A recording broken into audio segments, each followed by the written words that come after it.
Okay, welcome to the Space and Rocket Review. Space and Rocket Review.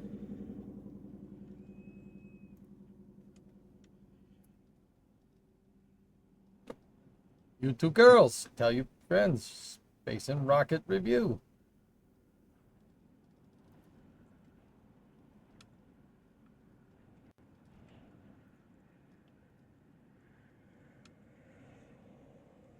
How's everybody doing?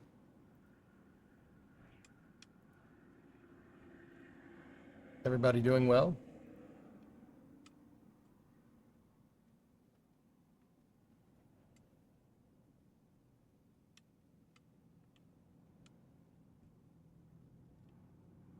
Alive, how are you? Oh. Any review on the NSF patch delivery trip? John, I didn't. I haven't really watched it.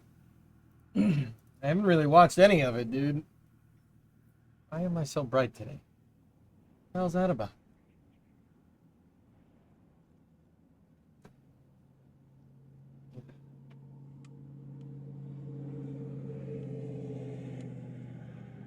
I don't understand.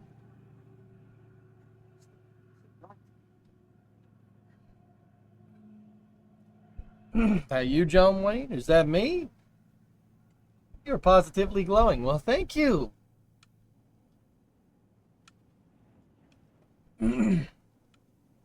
Ah, it's too dang hot here. Yeah, Tessa, do me a favor. Just stop. Oh, the color fixed itself there. Just stop.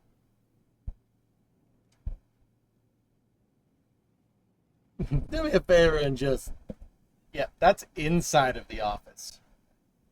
80 at 80 degrees. 70% humidity. That's a rot.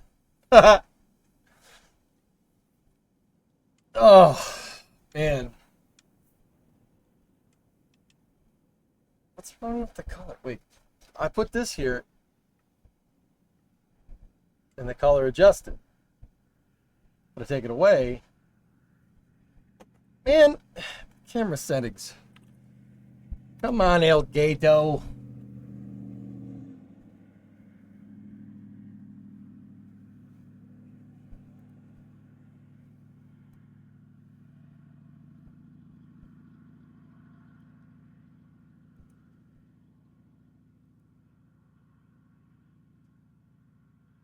There we go.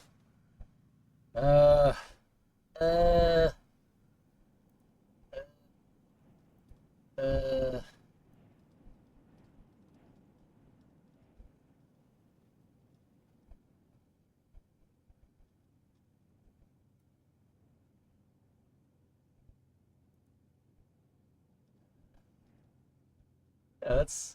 Yeah, that's good. That's nice. We should probably, you know, fix that.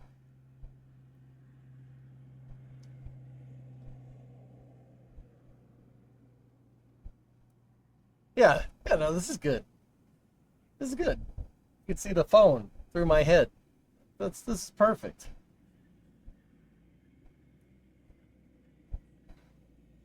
There. Up there. There we go. All right. All right. All right. Okay. So, we will start this space and rocket review. I mean, guys, there's not much, but we continue to be in just a crazy spaceflight dry spell. Oh, this is space. I'm in space. Except for the grid stuff yesterday. That was pretty awesome. What is this? Guess I get this up to Night Fox. I got that green matrix tin? No, I don't. Okay, maybe a little bit. How small can you make yourself? I don't I mean, really small. I mean, if you'd like. Here, hold on.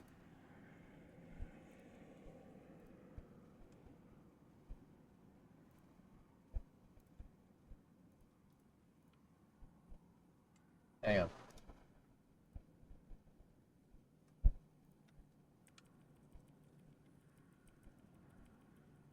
Discovery, go at throttle up.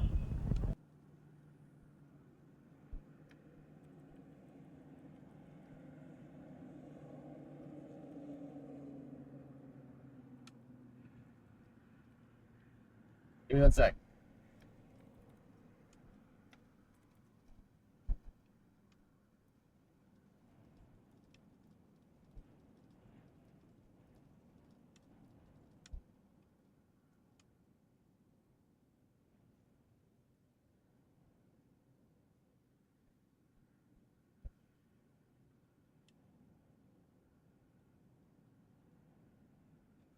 Yeah.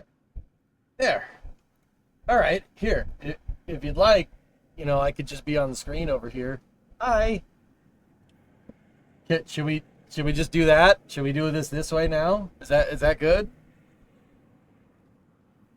Hey. Oh.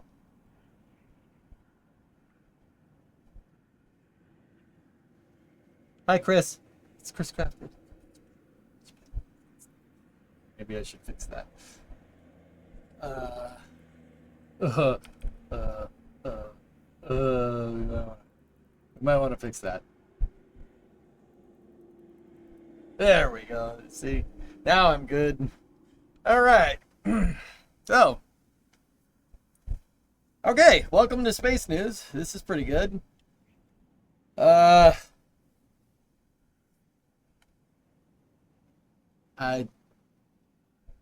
Okay.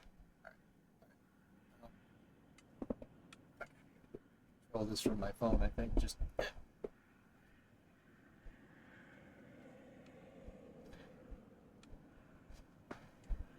right. And go. There we go. Hey, now I'm back.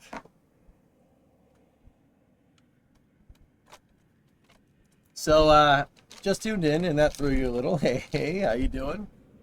So there's not too much.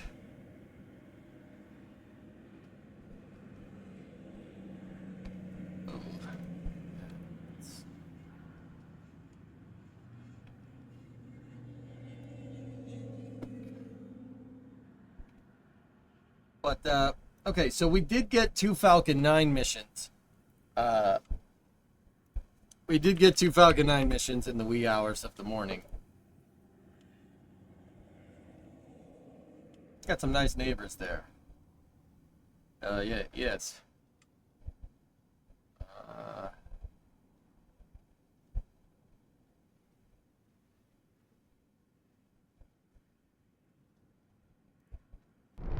So here, check this out. Oh yeah. This was this morning. How are you feeling today? I'm all right.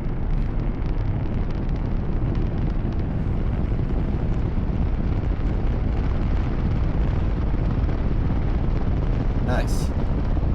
Some great footage. Some really nice footage there.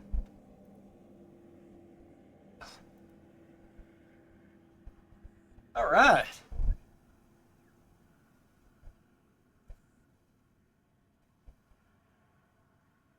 Yeah. So let me get you some stats here on the missions that launched. So one of them was Starlink 17-4 out of Vandenberg. That was booster 1093 on its 5th flight, and it was launching 24 Starlink satellites. And then the one that you see on the screen here is Starlink Group 1020. Starlink 1020 flew booster 1085 on its 10th flight with 28 Starlink V2 minis out of Pad 40. The other one was from Vandenberg. So, yeah, we had 2 Falcon 9 launches. And then was it yesterday? Going to meet Jack in Indiana, just a quick 15-hour drive or so.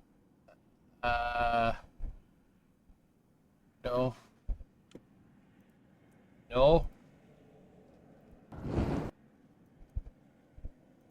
We also had launching this week, we had the SF-106 mission. Here's a highlight reel from ULA.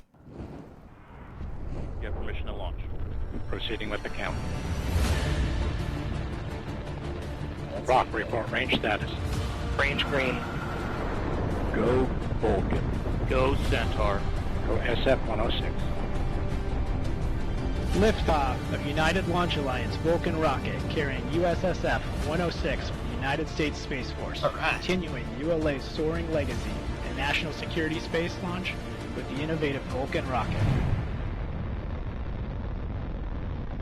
That's lighting up the sky, dude. Look at that thing.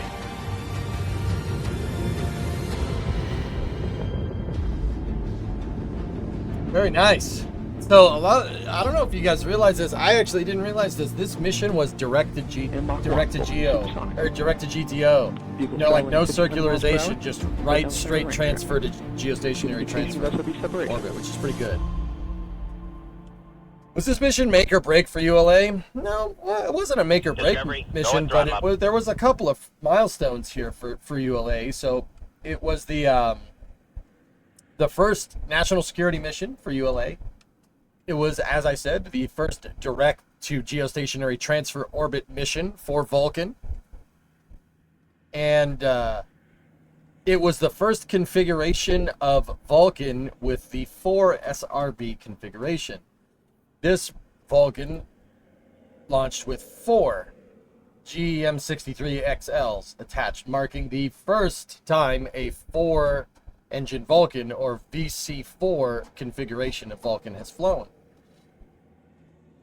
Pretty good, man.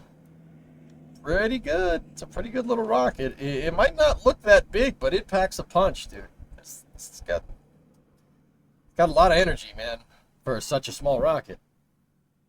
Oh, yeah. How many flights has the Falcon 9 Life Leader flown? 30. 30 flights on booster 1067, I believe, David. I have to go look. Oh, yeah. Good stuff.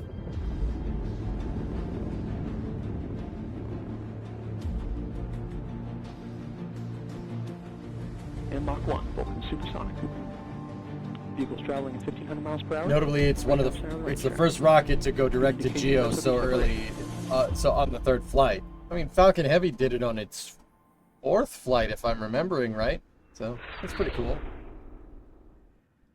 Yeah, I didn't really see anything. Rocket You know, carrying USSF. Goalie and a couple other people said they saw the SRBs do some weird things. I looked at the footage again. It looks fine. There are some chunks that get liberated from the nozzles, it looks like, but it's nothing of concern. The nozzle didn't come off, so. Continuing ULA's soaring legacy in national 3 is less than 4. I mean, note, Falcon Heavy's first flight shot something into heliocentric orbit. Which, you know. Just putting it out there. security space launch with the innovative Vulcan rocket. Not that it's a race. I'd rather have more rockets be able to do that than less, dude. Like, I just want more. More! Hey, Paul. How big is Vulcan? Vulcan is about the same size as a Falcon 9, but it is a 5-meter core instead of a 3.7-meter core. Yeah, but dude, because it's using it's using liquefied natural gas and oxygen in the first stage and hydrogen and oxygen in the second stage, with some SRBs to attach to the side. This thing packs a pretty big punch for what it is. It's pretty damn good. It doesn't seem like it can carry a lot, but here, I'll show you.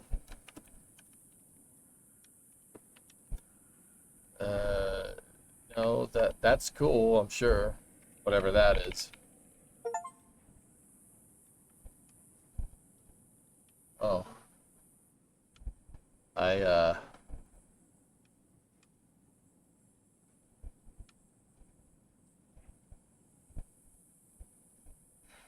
What? Careful, that game is frying motherboards. Don't worry, Edicus, I already got mine out of my system.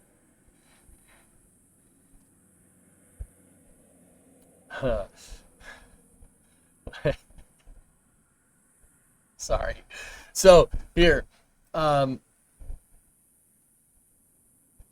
Let's see. Versions and configs. So, VC4. Alright. Payload mass 2. GTO.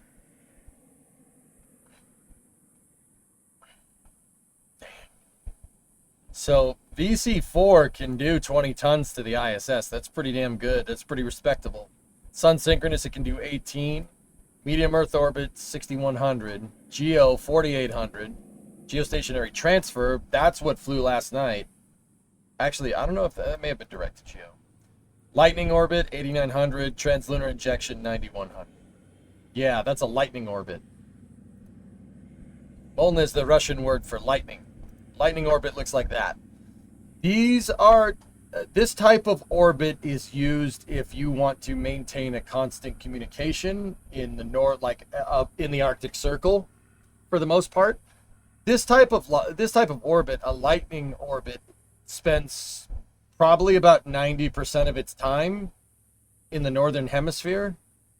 It's basically how it was invented by the Soviet Union. It was used for their geostationary communications satellites.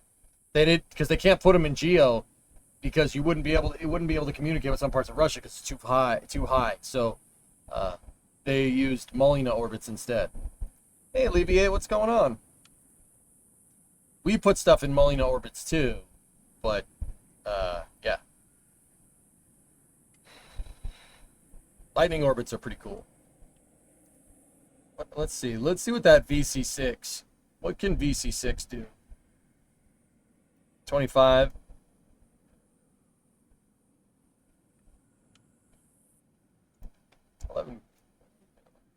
TLI, that's pretty good. 10,000 to a lightning orbit, 14 to geo, 6,300, or GTO, 6,300 to geo.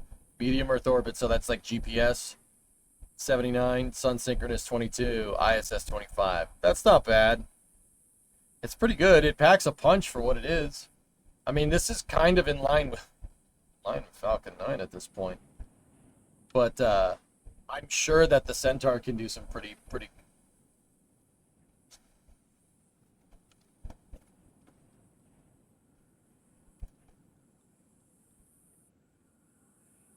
I'm sure that Centaur can do some pretty detailed insertions here.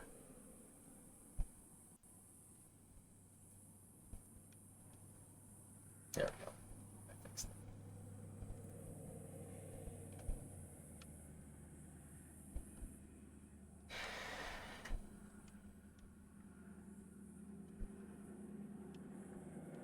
The next launch of Vulcan will be with a stubby version of Centaur 5. That's right, that's right.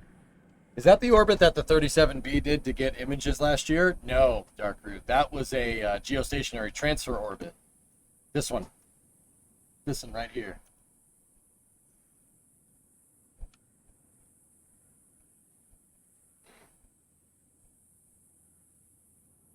I mean, Falcon 9 with a downrange drone ship landing can do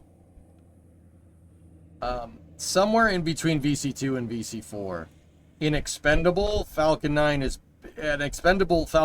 booster is between VC4 and VC6. A Falcon 9 RTLS is basically around VC2, give or take. Has ULA ever shown ambitions to participate in manned programs? I mean, ULA launches Starliner on the Atlas N22. Whether they keep doing that or not, I don't know.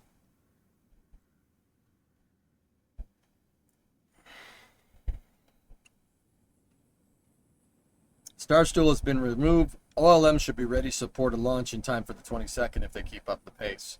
Yeah, Ship 37 did do a spin prime yesterday morning. I guess that's all they needed. They swapped out a vacuum Raptor engine, from what I can tell. Rares, Falcon Heavy question. I remember quite a while back that SpaceX was supposed to build a FIF for Falcon Heavy national security payloads. Do you know if they're still going to build one? I'm not sure. Discovery, go at throttle. I don't know, dude. I don't know. I thought they would have built one by now, but if I had to venture a guess, this is a guess, probably building one at Slick 6 in Vandenberg, and they probably aren't telling anybody about it,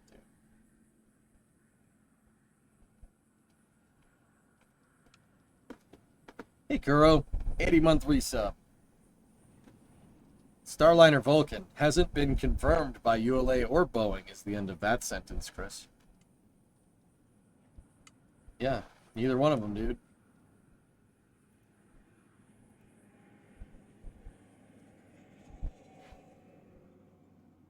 Unless they negotiated with the Space Force for those missions to go on Starship. I don't believe that Starship is NSSL certified, Nova.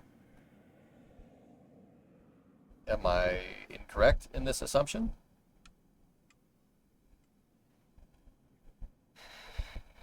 Slick Six is a really good thought. I mean, it makes sense. I guess my more refined question here, has ULA ever wanted to build its own manned spacecrafts? No. ULA really kind of operates on, you know, so ULA goes at how ULA gets run is a little bit different than how SpaceX gets run. SpaceX gets run by, what's the right way to say it? SpaceX expanded Falcon 9 and they pursued reusability even when there was no market for it. This is really very much like how this is going to play out is a very hotly contested issue in spaceflight economics over the next like 10 years, right? It's like a chicken and an egg scenario, right? What came first? So do you build a rocket with full reusability in mind, anticipating a market that will come because you made a reusable rocket? Or do you build a rocket that the market demands and then maybe pursue reuse later? ULA is doing the second one, the latter. SpaceX is doing the former. So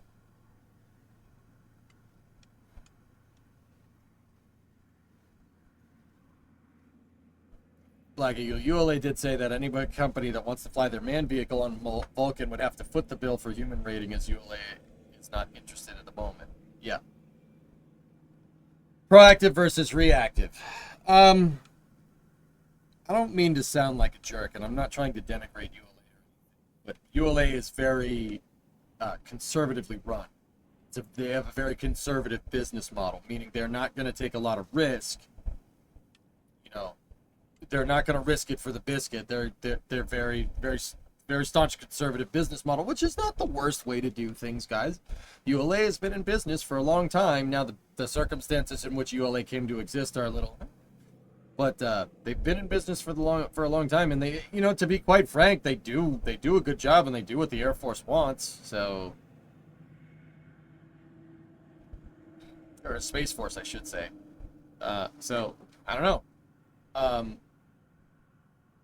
The disaster of VentureStar created that conservative nature. The dot-com bubble bursting is what did that, and just 90s MBA nonsense, not NBA, MBA. In the 90s, everybody had to penny pinch everything, and we still do that crap to this day. Like, oh, we got a penny pinch. We could save a penny if we make this thinner. Like, Are you using the right mic? There's wind coming through. I am.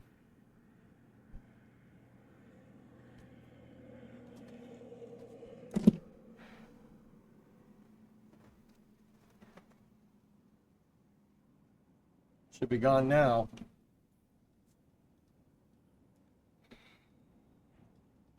Yeah, they're reactive. In conservative mindsets, you don't do something unless you're presented with a need for it. I didn't take that as negative at all. Well, I know you did not, Blix, but some people do.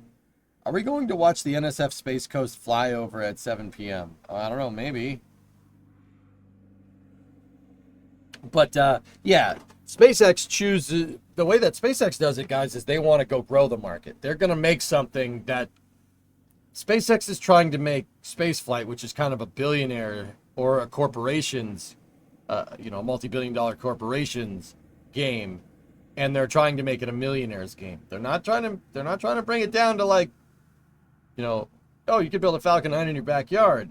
But what they are trying to do is make it like about as expensive to operate as an airline or something. It's a hard thing to do, but the market is going to grow because there's a lot more millionaires out there than there are billionaires. Later. Go at I throttle. like space and space accessories, boy.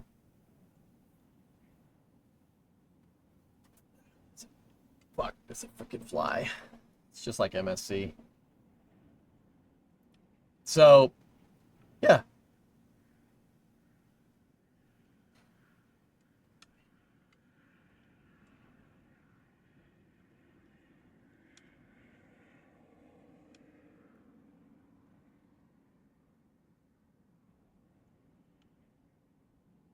I don't know what that means, Baron, but alright. Having part of the Starbase stream up is making sure his headphones are... Yeah, that's right, Aqualex. It makes sure the headset doesn't time out.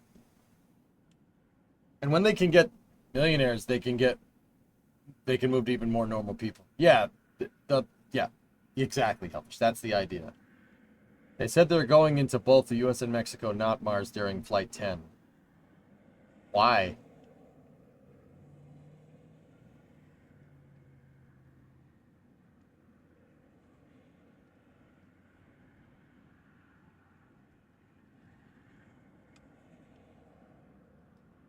That being said, have you considered making a white noise loop that plays at like point volume? No, Starbase Live basically does that.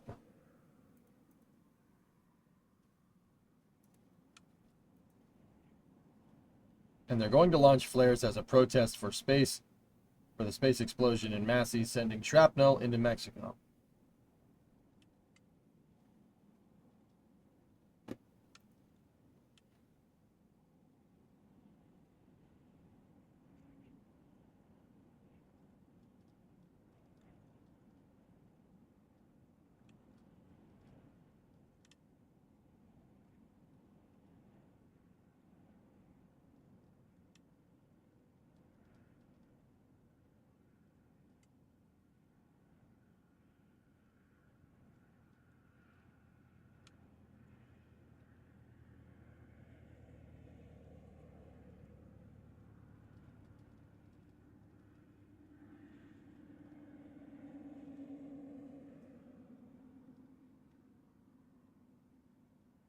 EBO global environmentalists will be conducting a maritime protest during the launch of SpaceX Flight 10. They will form a flotilla in the Gulf of America off of Playa Baghdad and on the beach, launching red flares during the flight window. Hopefully, they pick up some garbage.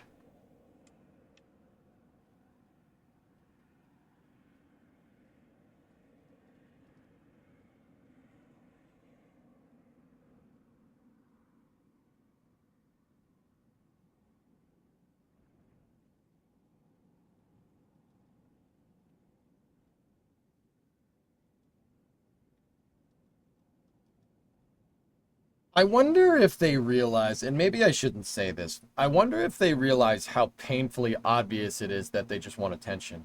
Like, you know what I mean? Protesting a Starship launch is not fixing the environment. Fixing the environment is a proactive thing, not a reactive thing like what they're doing, right? That's not being proactive. That's looking for attention. You just want to be heard. You don't want to fix things. You just want to be heard. And that's fine. It's fine. But also at the same time, you know, if you want to help the environment, you do that every day. You do that every day. Like I spilled oil on my driveway today. And guess what? I cleaned it up because I don't want oil going into the ground. That's bad. That's being a good environmental steward. Because despite of all the industry, I like the environment's a pretty relatively delicate ecosystem. You really don't want to screw around with it too much, right? Especially since I'm growing plants down like in my backyard, like that I eat. Probably don't want motor oil in that.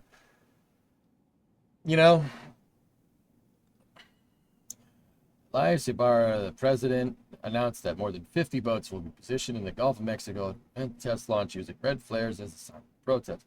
Permit has already been submitted to the harbor master's office, but he warned that if no official response is received, the demonstrations will still take place.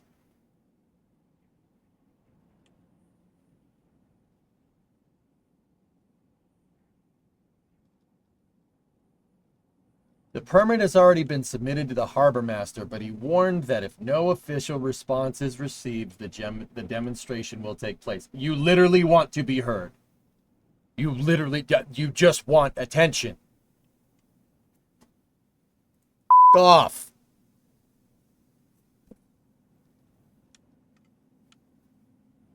It's so stupid. Like, you know that this stuff ain't gonna fly, right? Like, Starship will, but this stuff won't.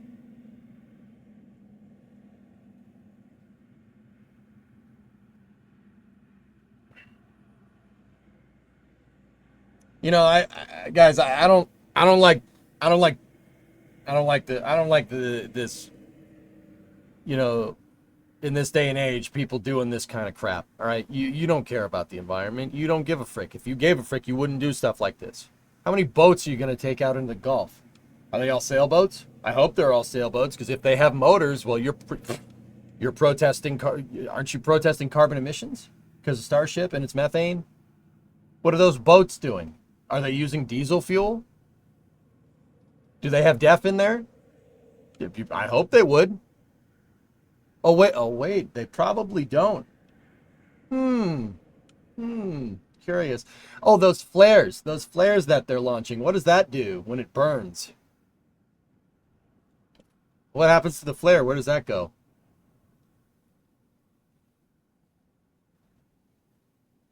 See? These people are a joke. You're a freaking joke.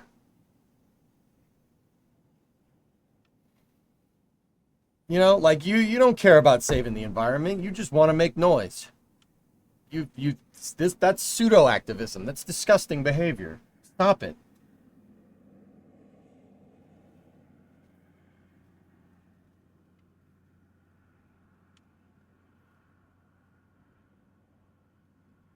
Yeah, sure, Element. Yeah, okay. It's 2025. All right, let's cut the crap. It's not 2013 anymore. I ain't falling for this nonsense, and nobody else should. And SpaceX shouldn't either. Not that I think they would.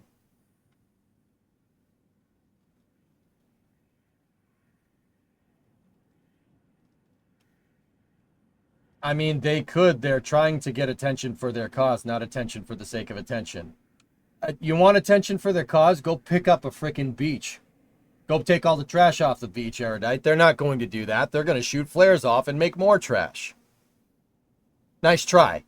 Nice try. All those people are going to be on boats. They're going to all have to eat something. Where are they eating? Where's all that trash going, huh? Bull crap. I don't buy this nonsense for a second. I don't like this stuff. I don't like when people play games like this, especially with spaceflight. That's really, really uncool.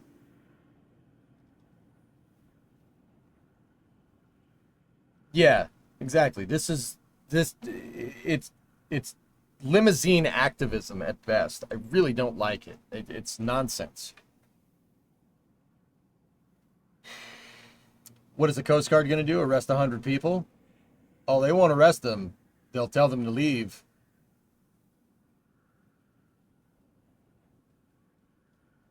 Slacktivism is as bad as flat earthers. Well said, Eutychus. What's up, Elephant? How are you? I don't know, dudes. I just don't. This is. What are you doing? You don't care. You don't care about the environment. You don't. You don't give a frick. If you get in this guy wanting to, you know, oh, SpaceX, acknowledge me or I'm going to protest. Acknowledge me or I'm going to protest. Bro, what is it? 2014? What, you organize this protest on Reddit or something? Like, give me a friggin' break, dude.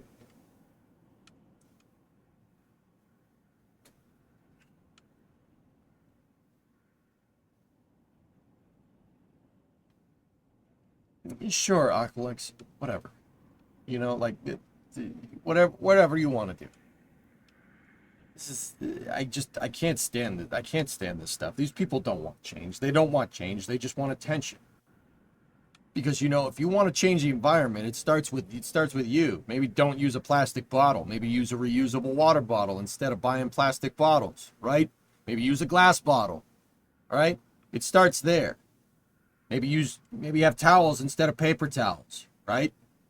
So you don't have as much trash. You want to save the environment, you want to reduce your carbon footprint, that's fine. That's the way to do it. Heck, I wouldn't even care if they said, like, look at how much we saved by using towels instead of paper towels, right? Like, But no, none of these people have that on their mind. They don't give a frick about that. They want to protest the environment when it's convenient for them, which is disgusting. That is disgusting behavior. I'm sorry, it just is.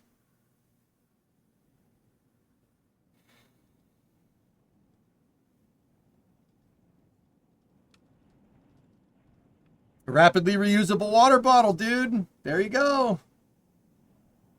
Or use a bidet instead of toilet paper. Or even the 3 seashells, man. Can't believe these people don't know how to use the 3 seashells.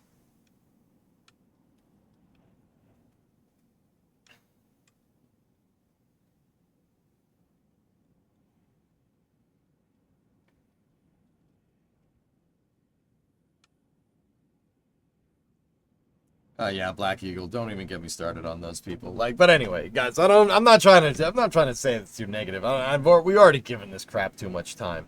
But yeah, that's stupid. It's just, give me a break. Change the freaking record, dude. It's not 2014 anymore, okay?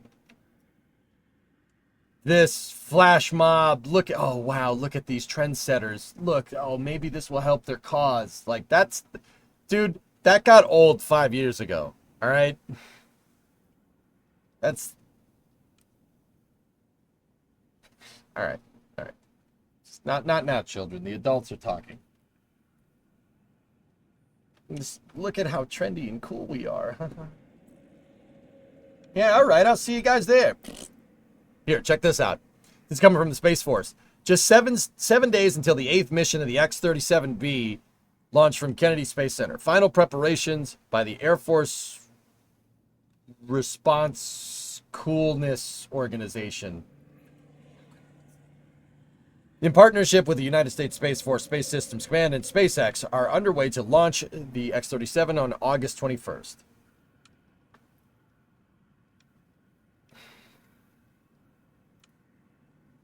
So, the last X-37B went to a geostationary transfer orbit and took a picture of Earth from 23,000 miles away and then re-entered from there, which is pretty impressive, dude. Pretty impressive. It's pretty good. Also, I'm fairly confident that's... Discovery, go and throttle up. Is that Falcon? Oh, yeah, it is. Okay, it is. I was like, is that Falcon 9's fairing? Yes, it is. Air Force Rapid Capabilities Office. Yeah, that's good, but I like it better my way. Thank you, but I like it better my way. They call you the Lord of War. It's not Lord of War, it's Warlord. Thank you, but I like it better my way. Thank you. Hey, Vulcan, 68-month resub. One more month till the big funny. How about that similarly named rocket the other day? Yeah, Vulcan was pretty good. We were talking about SF-106. Pretty good, man.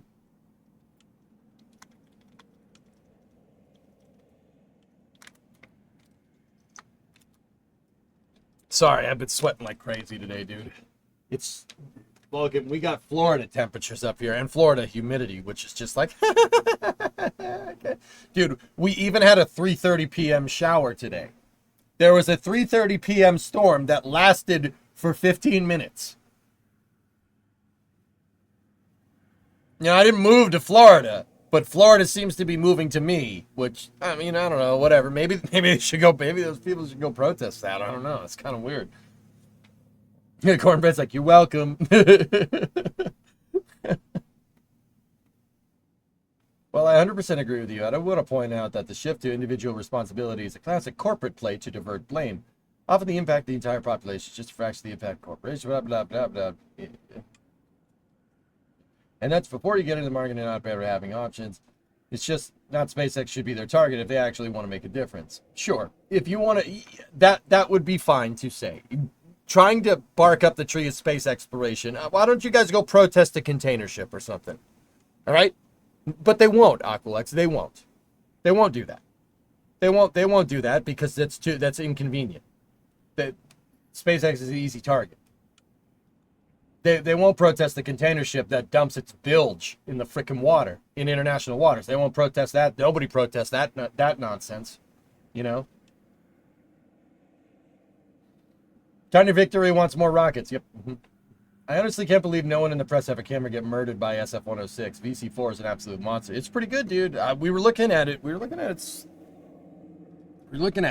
packs a pretty damn good punch for what it is. It's pretty good. You know, like, it's...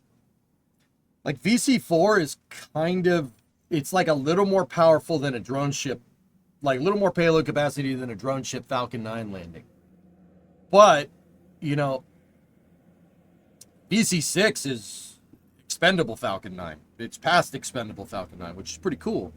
And Vulcan could potentially do smart reuse in the future, which is pretty sweet, you know. But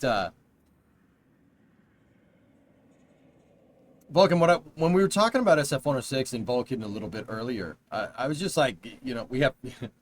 It's pretty cool that we're comparing two rockets that are both partially reusable to each other that have very similar payload capacities, and we have two of them. I mean, ULA hasn't done their partial reuse yet, but they will. It's built into the systems engineering.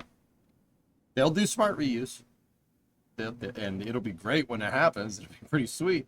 So we have two partially reusable heavy lift launch vehicles. 3 if you count Newglen's. It's pretty good, man. That's pretty good. I don't hate that. Smart reuse. Yeah.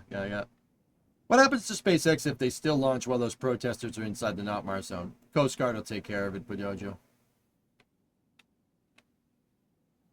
Yeah, exactly, John. They'll protest a nuclear-powered ship or boat coming into port.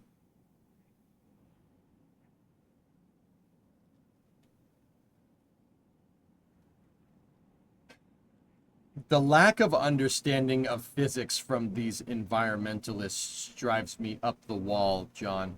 That's just... Like I said, you don't care about the environment. You're a limousine environmentalist at best. They don't care. They just want to protest something. And they want to feel like they're making a difference. They don't actually want to make a difference. They have no interest in doing that. It's really infuriating, man. Like... What are you going to do? Like I said, it ain't our problem. The Coast Guard will take care of it. Yeah, Joe, that's pretty much it, dude. Like, these people don't care. The guy said he'll stop the protests if SpaceX acknowledges him. What a giant douche. Like, what a douchebag. Screw you. Forgive my language, man. Just, come on. I protest Pence. Yeah, right. Did ULA recover the Vulcan booster? They have not, Kelly, but they plan on doing it soon. What Vulcan is going to do is jettison its engine section. And then the engine section is going to inflate a heat shield and re-enter. And then with parachutes, it'll parachute down. And the inflatable heat shield, when it gets down to the water, will actually act as basically a life raft for the engines. And then they'll go fish them out with a recovery ship. Kind of like how SpaceX plans to, or not SpaceX plans, kind of like how SpaceX fishes out their fairing. Same idea. It's actually super cool. It's called smart reuse. It's pretty neat. Yeah, exactly, Vulcan. There you go. VC4 is, yeah, it's a little bit, it's between VC2 and, no. Falcon 9 drone ship landing is in between VC2 and VC4. That's what I was saying. It's pretty good, man. Dude, we have two partially reusable rockets. This is pretty good, man. And when Newglen's gets going, ooh, hello. Pretty good.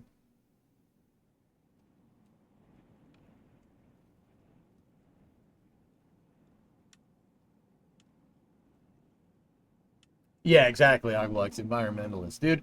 You know, I'm a hard industrialist, man, but I take care of the environment. I do my part when I freaking can. And I'm not just talking about, you guys don't ever hear me talking about saving the environment. I just do it.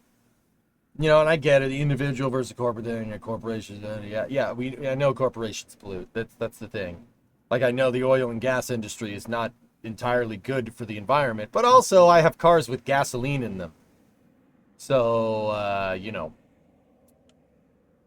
I do what I can, but I don't go around telling people about it either. Environmentalists in Germany replaced nuclear power generation with coal-fired power plants, resulting in increased carbon dioxide emissions and air pollution.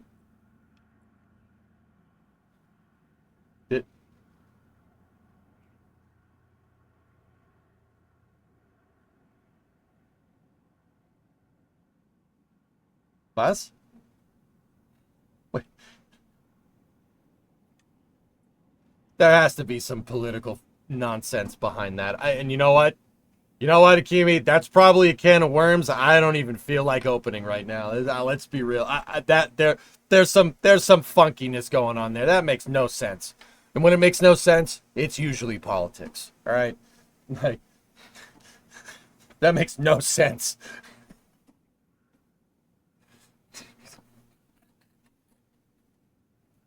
Oh, okay. Oh, okay. I don't even want to unpack that one. Let's just change the subject. Baron, what are you linking? iSpace has launched their rocket recovery ship. What is this about?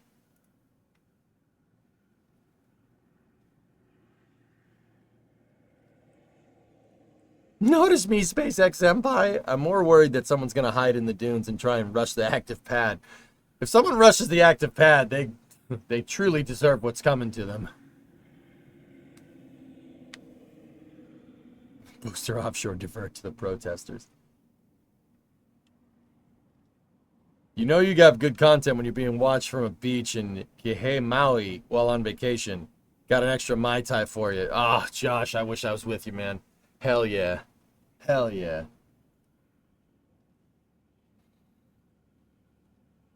How dare you assume your tomatoes don't want to try out some 10W30 based fertilizer? 15W40 diesel oil. Thank you very much. With some zinc flavor on it. Hey, dude, that might be good. Who knows? They might like that. After Chernobyl, Germany went anti-nuclear. After Fukushima. Tiny Victory said hi. Hi, Victory! Hello. Is this a gender reveal party? I think it's a ship reveal party. You can't play the B-roll music.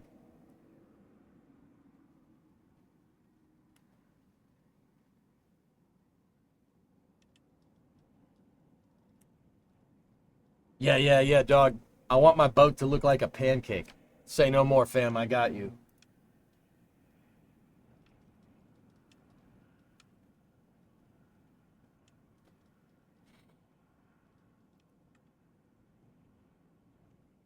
Black Eagle, all you say is by 2010, Germany had quite the anti-nuclear lobby, and then something happened in Japan. Yeah, okay. Sure. I mean, Black, I don't want none of that. I don't want none of that. That's politics all day. You guys figure your own crap out. We have to deal with this. We have to deal with the the space flight is bad people over here, okay? All right, you work on your stuff over there. We'll try to fix our nonsense over here, okay? I can read some of these words. Nope. Nope.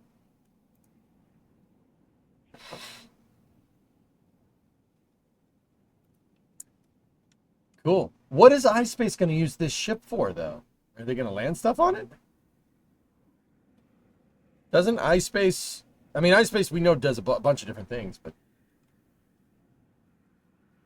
When did Spain get a new alphabet?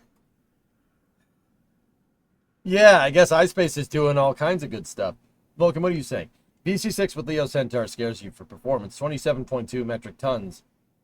Metric ton number on ULA's site is the standard length Centaur, and some estimates put Leo Centaur adding 10 metric tons to Leo payload capacity. It's pretty good, dude. And you got a 5-meter fairing. Like, that's what I was trying to tell people. Vulcan packs a pretty damn good punch for what it is, because, you know, it's using LNG and LOX and hydrolocks in the second stage.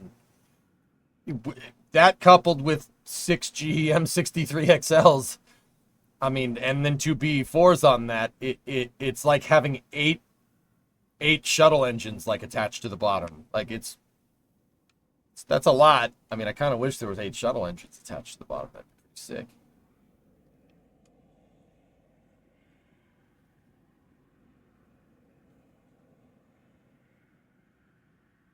And, you know, VC6 is good too, though.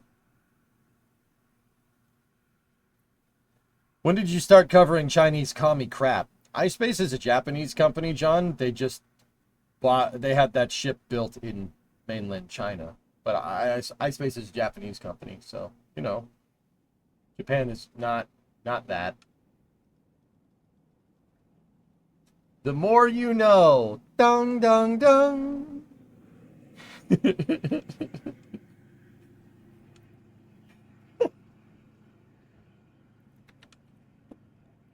Is this what iSpace has their Hyperbola 3 rocket? Wait. Is this a different iSpace? I'm really confused now. I'm really, really confused. Are there two companies named iSpace? What the frick?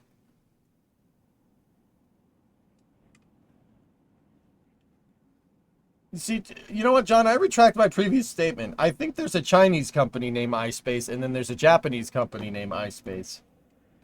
And we just got them confused. Because they look alike. Am I an asshole? Or did I genuinely make a mistake? I can't figure this one out.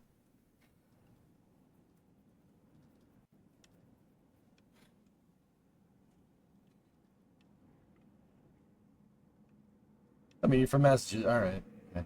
Ruh-roh, Raggy. But why not Zoidberg, my friend? What is the... Is that...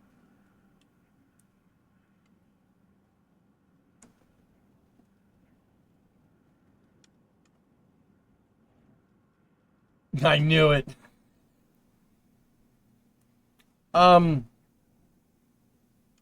So, what are you planning to accomplish with that?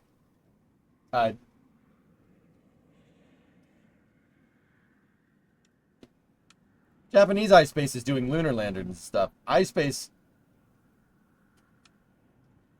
the Chinese iSpace is making combat drones and reusing rockets that are asymmetrical. Like you said, well, that iSpace is the Hakuto R mission was not that. I mean, it crashed, but also, yeah, okay, that makes a lot more sense that they're building in China. I was like, what are they using that for? I mean, man, that's such a unique idea. Do you see it? It's such a unique idea, you know, standardizing your core stage. You know, and then swapping it out for an interstage or a nozzle. That's a really unique and innovative thing. I wonder where they came up with that idea. That's really, there's some really brilliant minds over there or something.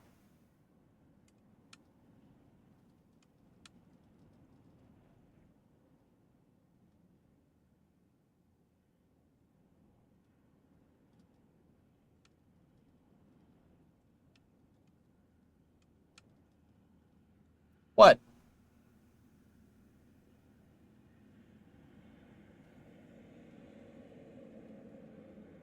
Yeah, I wish, why haven't we come up with something like that here in the West? That would be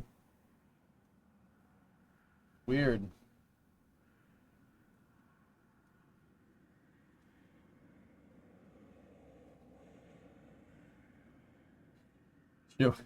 Shall we move on to the next space? All right, here. Check this out. Here's a time lapse from today. So Ship 37 did a 6-engine pre-burner test, or a spin prime test. Excuse me. They did a spin prime test yesterday morning with Ship 37. Took 37 off, sent it back to the production site, and now they're taking the stool off of the pad, and we should be... That should put them pretty much in line for a flight campaign for Flight 10 sometime in I don't know, maybe next week, the week after, something like that. See, you could tell the stool was removed because the way it is. Are they still repairing the pad? No. This is their version of Falcon 9. Was the Chinese iSpace the iSpace that had the rocket that launched the static fire that wasn't? They successfully conducted a hop test of the Hyperbola 2 test vehicle, SQX2Y.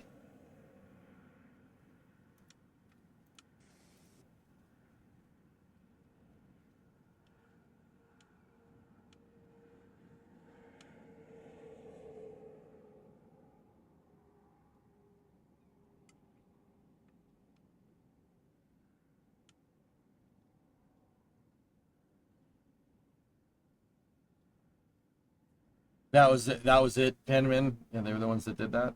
Yeah, cool. I mean, not, but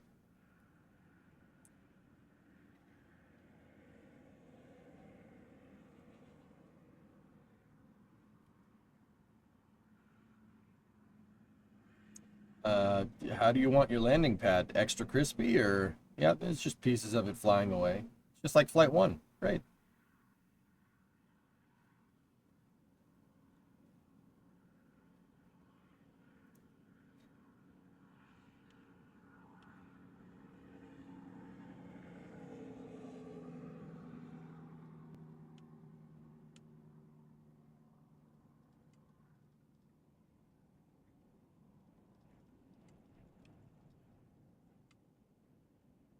Neat.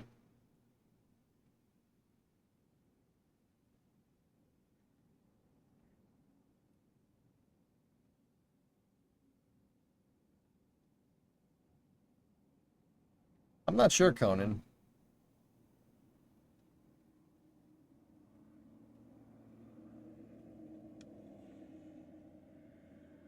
I mean, that thing looks pretty healthy. Pretty good. There's another company doing the same. Check the first comment. I want to go back to talking about Starship.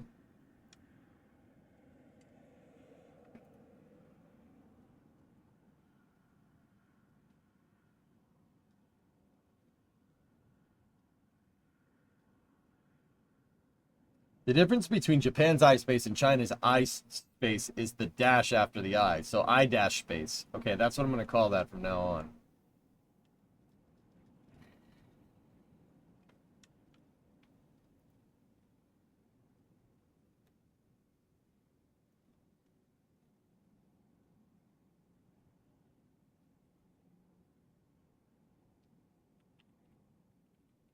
Give me 1 second.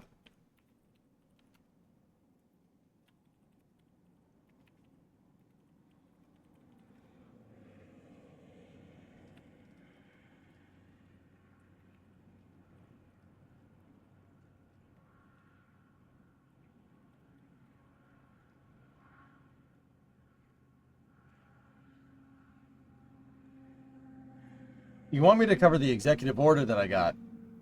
Oh, that thing. Yeah, I said I would look at that. So what do we got here? All right. Let's see. Enabling competition in the commercial space industry. By the... Okay. All right. This is an executive order that was signed yesterday.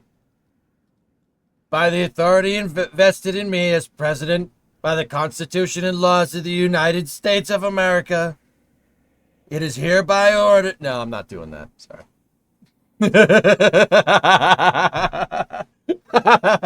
Chad has tiny hands.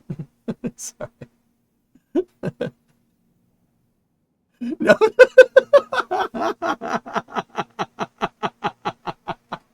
Yes, please, more.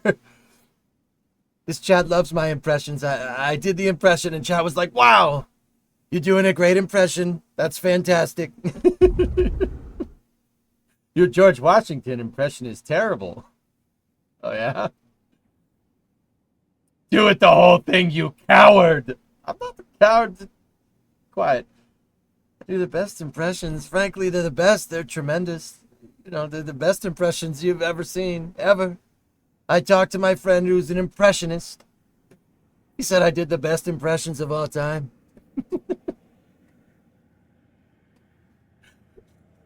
Sorry. Great impression. Everyone says so. Hey, relax, cat. Thank you for your attention in this matter. Kill me, please. All right. All right.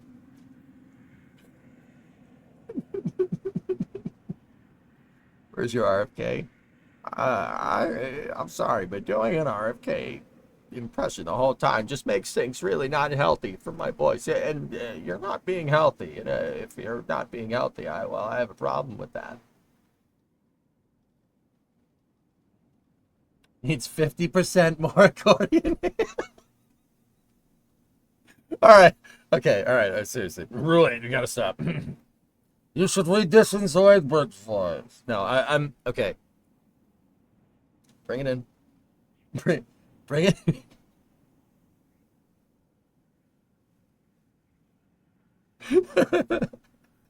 Let me tell you about impression.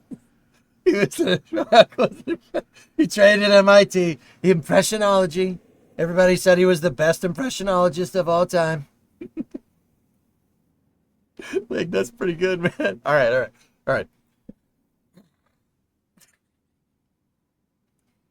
In 1969, the U.S. landed the first humans on the moon. In the years since, premier space companies from around the world have been drawn to launch rockets and satellites from the United States, incentivized by its infrastructure and support for commercial space activities. Americans are more prosperous because of the space research and development occurring here. Yeah, you got to fund that for that to be a thing. Yeah, no. All right. It is imperative that we build on the far-reaching actions taken by my administration during my first term to ensure that new space-based industries, space exploration capabilities, and cutting-edge defense systems are pioneered in America rather than by our adversaries. Okay, yeah, that's fair. Ensuring that the United States operators can efficiently launch, conduct missions in space, and re-enter United States airspace is critical to economic growth, national security, and accomplishing federal space objectives. If you could tell us some of those federal space objectives, that'd be pretty cool. You should do that. Oh, Coco, I gotta go poopy. Now do it as Obama. Section 2. It is the policy of the United States to enhance American greatness in space by enabling a competitive launch. I can't. Sorry, I gotta stop. It is the policy of the United States to enhance American greatness in space by enabling a competitive launch marketplace and substantially increasing commercial space launch cadence and novel space activities by 2030.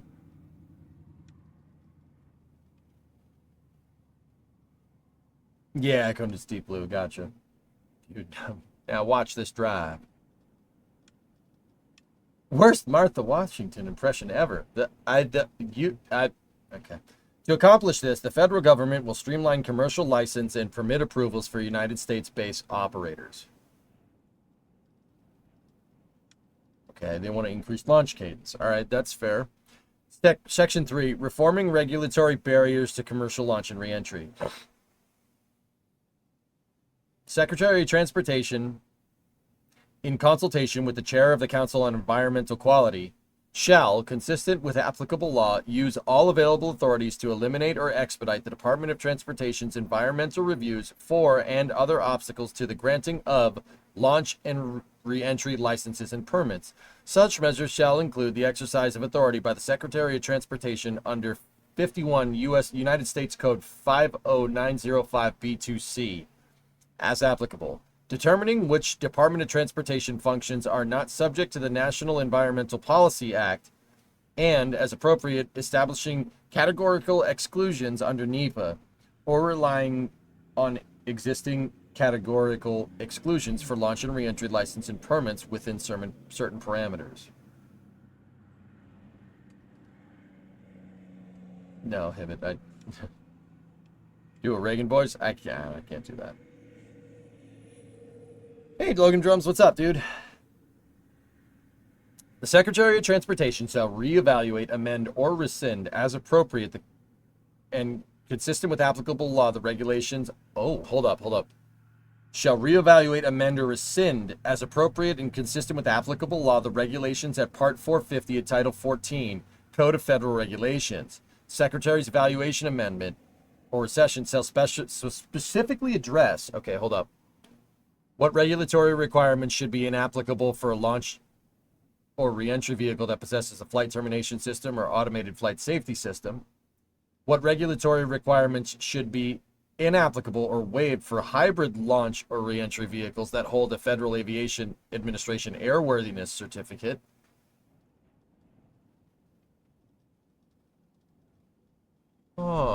Regulatory 450 Aqualex is the FAA's commercial spaceflight regulations. So the regulations for like establishing a new spaceport, or the regulations for establishing a test flight, mishap investigations, etc., etc. That's all part 450. That, and also that's a very interesting way to word that. That words that as if there's something that takes off and flies into space like an airplane with an FAA airworthiness certificate.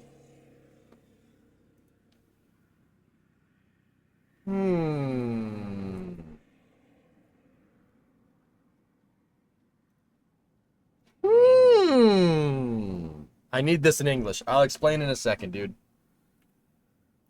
Whether to expand the conditions that demonstrate a reliability for a reentry vehicle sufficient to protect against a high consequence event on reentry. Okay. I will again draw attention to Dawn Aerospace. Aqualux, they've been testing a lot lately. They are, as the kids say, they are cooking. Pretty good stuff, dude. Whether other existing requirements are too attenuated to a vehicle's actual launch or reentry to warrant retention in Part 450. Within 120 days of the date of this order, the Secretary of Transportation shall report to the Assistant to the President for Economic Policy a description of the actions that have been or will taken pursuant to subsection B of this section. Okay. All right, so what... Okay, I can translate. I speak spaceflight policy. What all that basically says is that Sean Duffy is going to look at regulatory 450. He's going to look at Part 450 and try to find ways to streamline it and consolidate it down to make it go faster. Now, okay, once again, impressions aside, impressions aside, my uncle, a degree in impressionology. All right, all that aside, this is not a bad thing. That's not necessarily a bad thing. That is something that needed to be done, okay? Completely no axe to grind here, but more spaceflight stuff. We saw this was a big problem with the Starship and the mishap investigations that happened. That was a thing. The FAA has constantly said that, they are understaffed. It's tough for them to handle with how fast SpaceX goes. Regulatory 450 is an adequate piece of framework in my mind, but it is going to need to be streamlined and or expanded. Personally, I would prefer expansion over streamlining, but streamlining the process isn't a bad thing either. Because what happens when Blue wants to launch once a week? What happens when ULA needs to launch every 2 to 3 weeks for Vulcan? On top of Starship, on top of all the Falcon 9s. You guys got to remember, Regulatory 450 is working for every single Starlink mission that flies. It had to go through Regulatory 450. It had to go through that framework for FAA spaceworthiness. This was all started... Regulatory 450 is a byproduct of Space Policy Directive 2, which was put into law by the Trump administration in 2018, I think. I think it was SPD2. I'm pretty sure. So this streamlining of Regulatory 450 seems to be done as a response to the bottlenecks that are accumulating in that program. Or in that, not that program, in those regulations. Guys, I'll be honest with you, that's not a bad thing. That's not really a bad thing. It seems like it's still... it is still very much... Regulatory 450 still very much depends on the National Environmental Policy Act, so NEPA, so that's good. You don't need to worry about like hydrazine rockets like blowing up and re-entering overpopulated areas. Like, it's still using NEPA and stuff. It's just this seems to be streamlining it and putting in nomenclature for re-entry vehicles on top of that. Specifically airworthy re-entry vehicles, which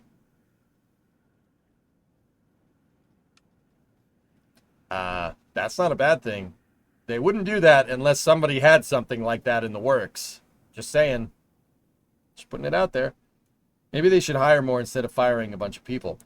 It doesn't really say anything about doing that, Geeson. It's just streamlining the process. That doesn't necessarily mean deregulation. I mean, from the first couple of paragraphs, it very much seemed like that. But also at the same time, that specific part, Section 3B, does not. Now, like I said, let's read the rest. The rest I might be eating my hat here in a moment. I don't want to eat this hat. I like this hat, okay?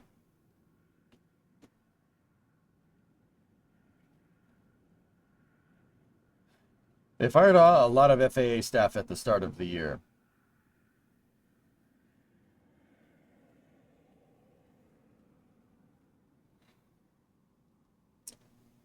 I am not 100% sure if that was in the space transportation department, though.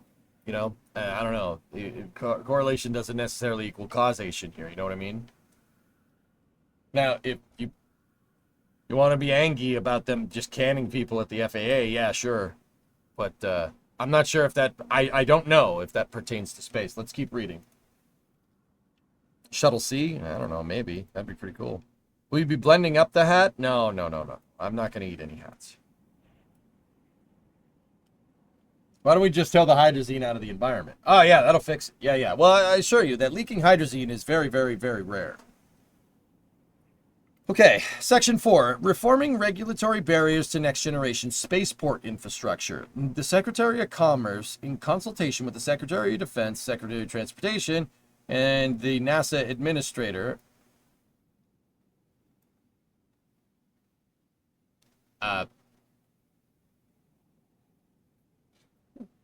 shall, within 180 days of this day, the date of this order, conduct an evaluation of the relevant state's compliance under the Coastal Zone Management Act pursuant to 16 United States Code 1458, the effect of any lack of compliance on the development of spaceport infrastructure, and whether the state approvals under that act should be revoked. The Secretary of Defense, the Secretary of Commerce, the Secretary of Transportation, and the Administrator of NASA shall also notify the Department of Justice of any state or local limitations on spaceport development on federal lands that may be inconsistent with federal law. Huh.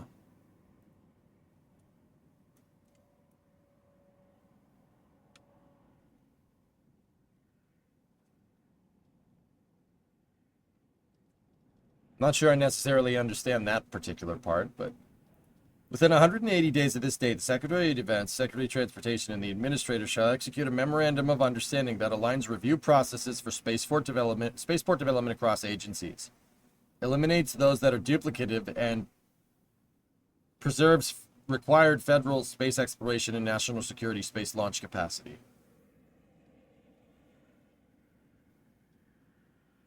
California Coastal Board fighting with Vandenberg.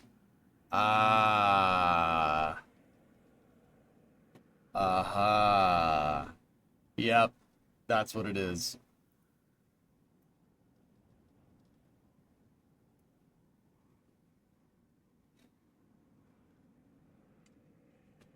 The locals voted down having a spaceport in Camden County, Georgia. It sounds like this would try to reverse that. That's the other thing that I was kind of thinking, David, but I'm not sure. Yes, Black Eagle, they are the same. There is no NASA administrator.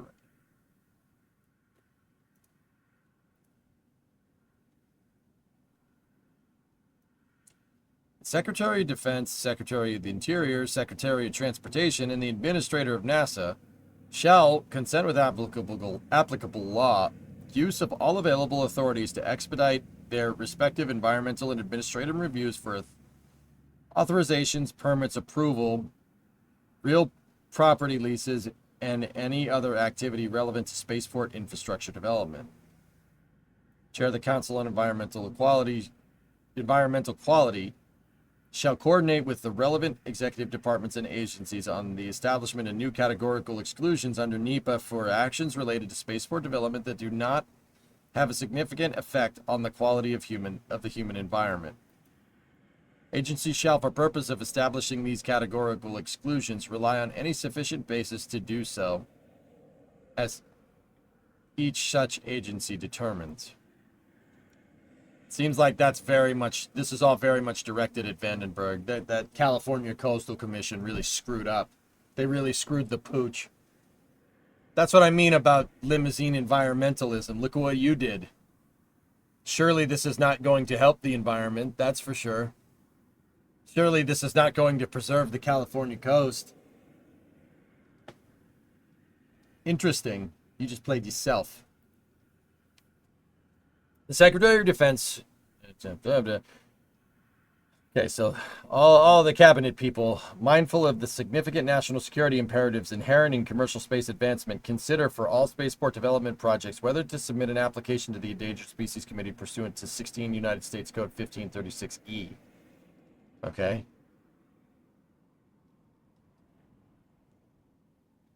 Yeah, it's very, very strange. Very strange. Reforming novel space activity authorization. Within 150 days of this date, the Secretary of Commerce shall propose a process for individualized mission authorization for activities that are covered by Article 6 of the Outer Space Treaty in 1967, but not clearly or straightforwardly governed by existing regulatory frameworks, with the goal of expediting and streamlining authorizations to enable American space competitiveness and superiority. This proposal must solicit and consider affected agencies' feedback on the authorization process, contain a definitive timeline for the grant or denial of authorization for proposed activities, and include clear and consistent requirements for applicants.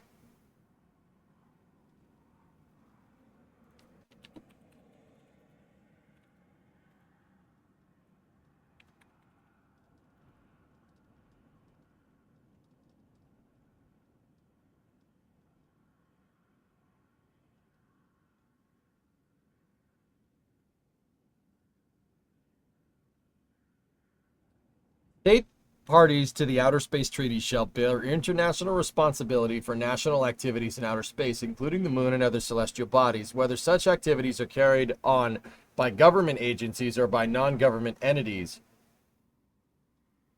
and for assuring that national activities are carried out in conformity with the provisions set forth in the present treaty.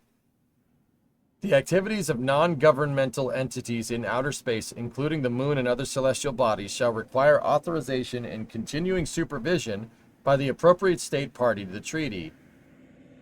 When activities are carried out in outer space, including the moon and other celestial bodies, by an international organization, responsibility for compliance with this treaty shall be borne both by the international organization and by the states parties to the treaty participating in such organization.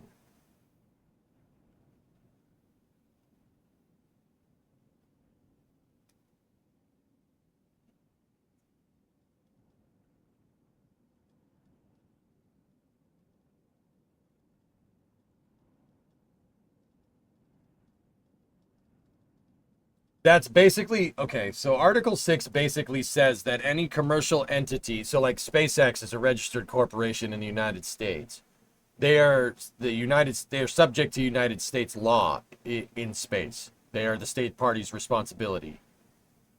So yeah,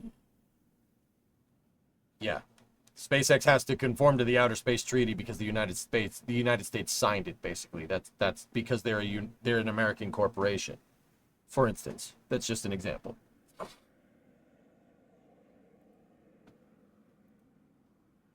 That makes sense. That's okay. Forming regulatory leadership and accountability. Oh, I'm sure this is going to be real good. In other words, if it comes from your country, you're responsible for it. Bingo, Hunster. Yep.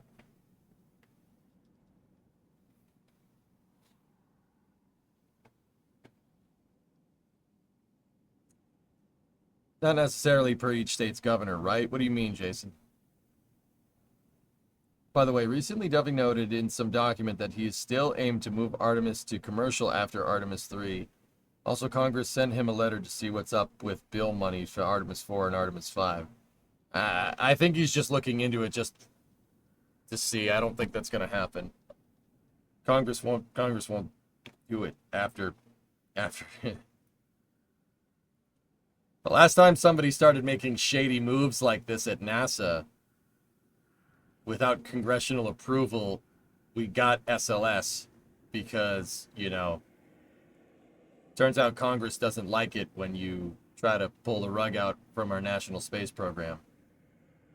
I will tell you that in 2010, that was an extremely stupid idea and set human spaceflight back for the better part of 15 years. That's why NASA doesn't launch anything.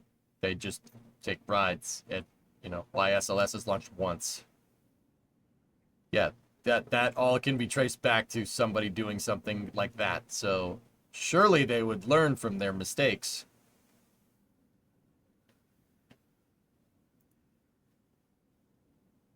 I don't know, Black Eagle. I'd have to look. New Glenn Net launch date now. Yeah, we will get to that when I'm done here. Yeah, state means country, guys. Not like not like states of United States. That's not what that means. Yeah, Agnes, a good clarification. Surely, yeah, exactly. Okay, reforming regulatory leadership and accountability. Within 60 days of the date of this order, the Secretary of Transportation shall establish a position in the office of the Secretary with the responsibility of advising the Secretary of Transportation on fostering innovation and deregulation. Well, Geeson, my theory's out the window. Fostering innovation and deregulation in the commercial space transport industry. Okay. The Secretary of Transportation shall further direct the administrator of the FAA to take all necessary steps to appoint a senior executive non-career employee to be the Associate Administrator for Commercial Space Transportation. Okay.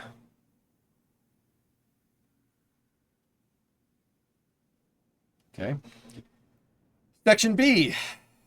Within 60 days of the date of this order, the Secretary of Commerce shall evaluate the Office of Space Commerce into the Office of the Secretary. Okay, so yeah, they're trying to streamline and deregulate, regulatory 450, and basically trying to make it easier for commercial entities to launch stuff into space. Not as many commercial hoops. The advisor on deregulation surely wouldn't be Elon, would it? No. Discovery. Hey, Metric Tier 3, 89 month resub. Thank you. Section 7, Administrative Note. Where applicable, the functions assigned to the Secretary of Transportation in Sections 1 through 5 of this order shall be carried out by the Administrator of the FAA under the direction of the Secretary of Transportation. Secretary A. General provisions. Nothing in this order shall be construed or impair or otherwise affect. Okay. The authority granted by law to an executive department or agency or head thereof. The functions of the Director of Office of Management and Budget relating to budgetary, administrative, or legislative proposals.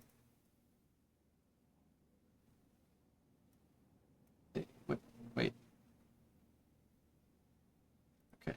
This order shall be implemented consistent with applicable law and subject to the availability of appropriations. This order is not intended to and does not create any right or benefit substantive, procedural, enforceable by law, or in equity by any party against the United States, its departments, agencies, entities, offices, employees, or agents, or any other person. The cost for publication of this order shall be borne by the Department of Transportation.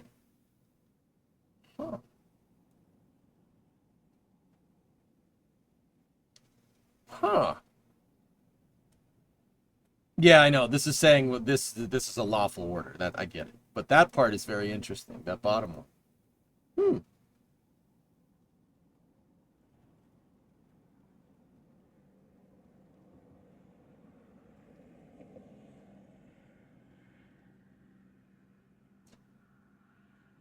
Yeah, Black Eagle, like I've always been kind of weary of those folks because they seem to not care.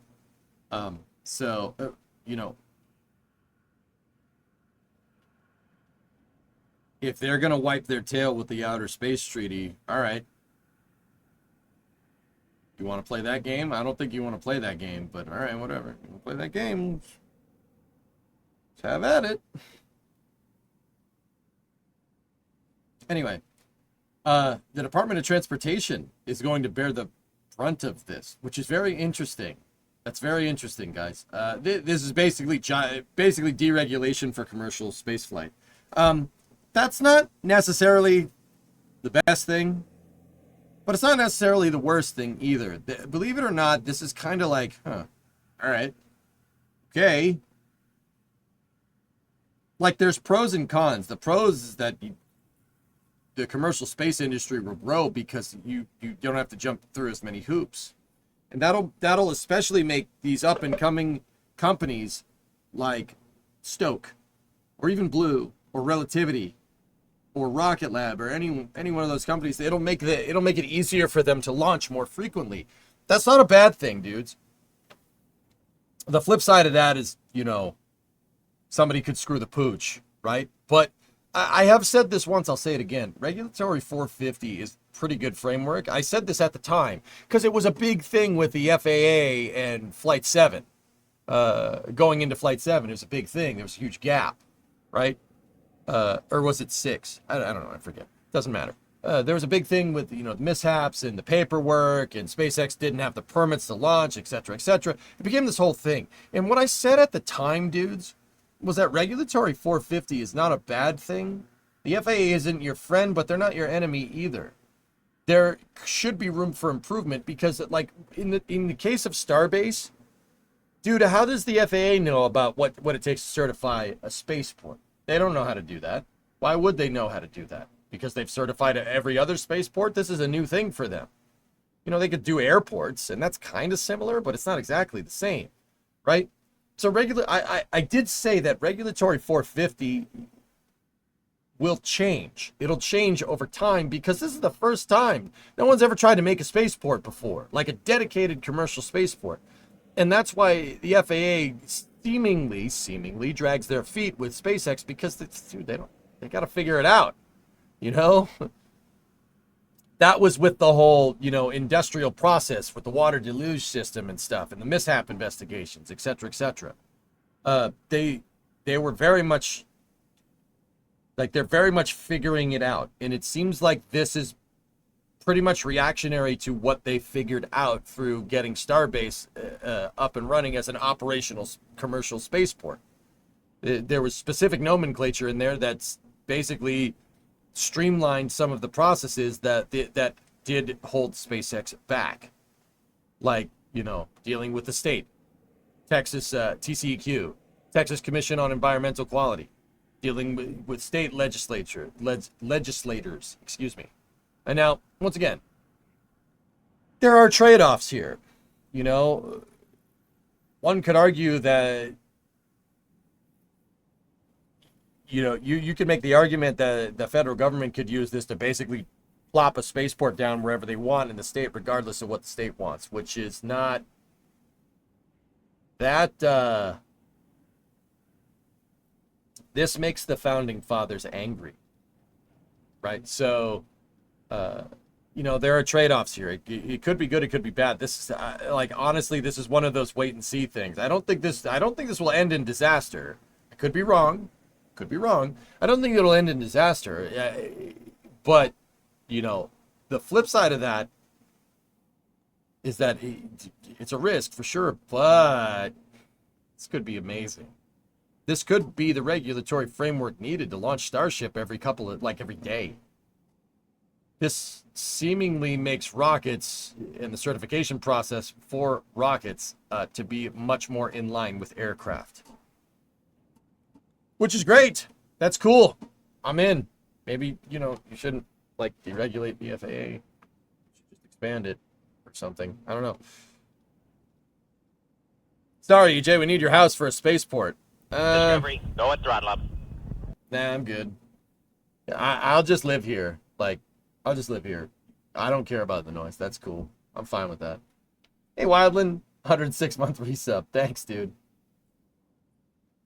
I generally like deregulation, but in some complex situations, nuclear power, aviation, now spaceflight, I'm not sure large-scale deregulation is good.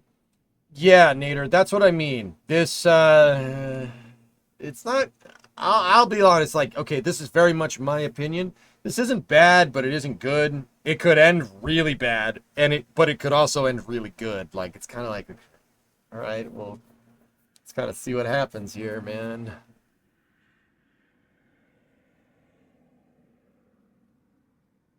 So long as they don't end up coating the Gulf Coast in tiles, yeah. Hunster, I want to say something extremely screwed up, but, you know, that's something that's not just... Not, commercial space entities aren't the only entity that has done that. So...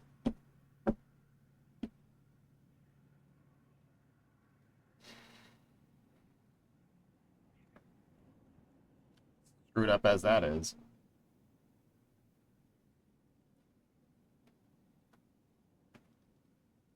What's on your mind? Off topic, but where you been in the earlier portions of the day? Ringer, I've been taking it slow, dude. I had probably the worst week at work last week in my, like, 13 plus years of streaming. I blew out my motherboard, my computer caught on fire. One of my streaming buddies that I played a lot of Tarkov with during the pandemic passed away. I'm not just... Dude, I hate being like, I'm not mentally in the right spot, dude. I think I needed a break. I just needed to get away from the computer for a little bit. I mean, I usually burn the candle at both ends, but just like this executive order, that has trade-offs, right? So last week I kind of just stopped. My streaming setup is all good. We're all fine and dandy now. I feel a lot better, dude. In fact, I might do that from time to time for my own sanity and for your entertainment, so I can give you the best quality of entertainment. Like, I was thinking, like, I don't know. I only take 2 weeks off every year. I usually take a week off in the first week of July and the last week of December, and that's about it. Like, that doesn't count, like, going to Starbase and, in the past doing VFTs and whatnot. I usually don't take a lot of time off, but that, the more I think about it, the more I think that probably would be a good idea, because I feel way better about streaming. Like, dude, the last stream that I did last week, I was like in like freaking state of psychosis or something, dude. I'm like, I hate everything. I'm gonna leave now, but I'm good, dude. I'm good. So Mixer's behaving now. Everything's behaving. Everything's fine. Yeah. So Ringer, that's what I've been up to. Yeah, Dukas. It's not. Well, Dukas, you know him. You watched me play Tarkov with Taradra, dude. You know him. You were there. It's just, dude, I didn't think that would screw with me as much as it did. But, Tara's a pretty damn good friend. But hey, it is what it is. I'm good now. I'm mentally back. I'm here. We're good. Let's play games. But this week I've been kind of slow rolling it just because I don't want to jump back to doing like 50 hours a week. So I haven't been doing early hours. I've been doing space news to start, and then I played a game. I played Summer Car last night for a couple of hours, which was fun. Didn't die. It was great. Didn't burn the house down. Didn't get stung by a bee. So we're doing good. But Ringer, I'll slowly bring in Kerbal again, cities, hearts, stuff like that. I do want to play Battlefield 6 with you guys. We might be doing that tomorrow. Sorry if Battlefield 6 isn't your cup of tea. I love Battlefield. You're mentally here to start with? No. Nice to see you fix the computer. Hi, Miss Daisy. How are you? Chat, what happened with Tara? Taradra passed away on the 30th. We don't really know what happened. But yeah, he's gone. I don't want to talk about it too much, dude. Not because it's going to screw with me mentally, but Tara wouldn't want me to talk about it too much, dude. He was the kind of guy that didn't like being a bother. He would say, no, stop talking about me, get back to streaming. So, yeah. So, yeah, it's not great, man. Like, Starbase is not much of a vacation. Think you work harder down there. That's right, David. I did do a lot of work. Sorry to hear that. Thanks, guys. Thanks for the good wishes. Yeah, I don't want to make it about me either. Like, but yeah, that's the second streamer you've watched that's passed away. You watch me all the time, John. What the hell, man? I'm good. I'm good. I've actually been dieting. I'm good. I've lost 10 pounds. Good. I'm trying to not eat crap. Frick. But have you been exercising? Actually, Hellfish, so this week, dudes, I've been basically getting up at 9 with Ernok and working on the blue truck from the Excellent Adventure. I have update pictures I will show you. Did you ever watch a Battlefield Friends cartoon back in the day? I don't think so. Oh, this is space. I'm in space. Miss Daisy, you have the 10 subs. Thank you very much. More dietary fiber. I need it for fiber. I have problems. No, I've been doing laps in my neighbor's pool, to be honest with you. I actually did some laps the other day, and I felt great, you know. You sleeping with Ernok? Hell no. Ernok sleeps on the couch, fool. So are we planning BF6 for after hours tomorrow? I gotta clear my schedule. We'll see, Dino, okay? Play it by ear. I will play BF6 tomorrow, probably during the day for sure, but I don't know about after hours. I don't know about after Flame Trench. We'll find out. What was Tara's handle? Tera. No spare bedroom. I have a spare bedroom.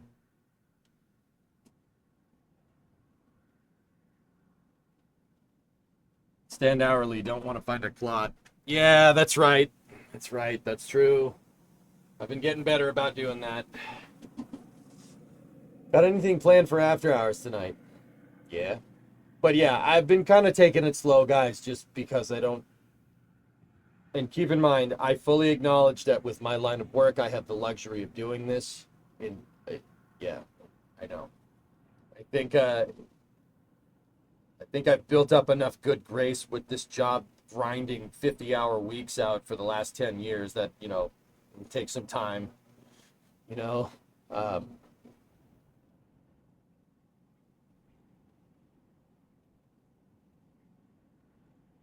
What did you like more, Battlefield 3 or 4? 3.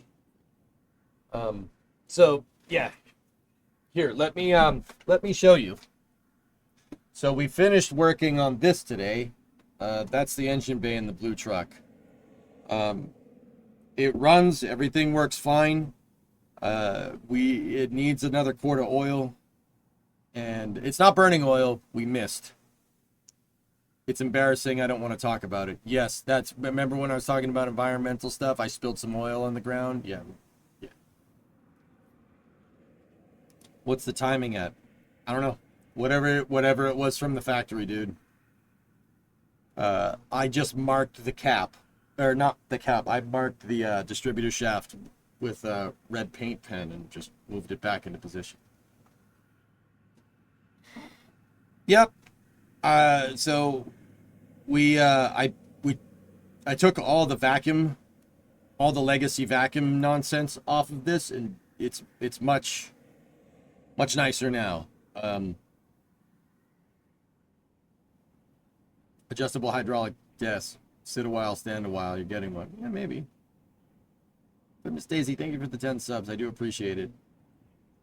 Nothing you can't clean up by slopping some gasoline on it. I'm actually going to just take that soil and put it in the trash.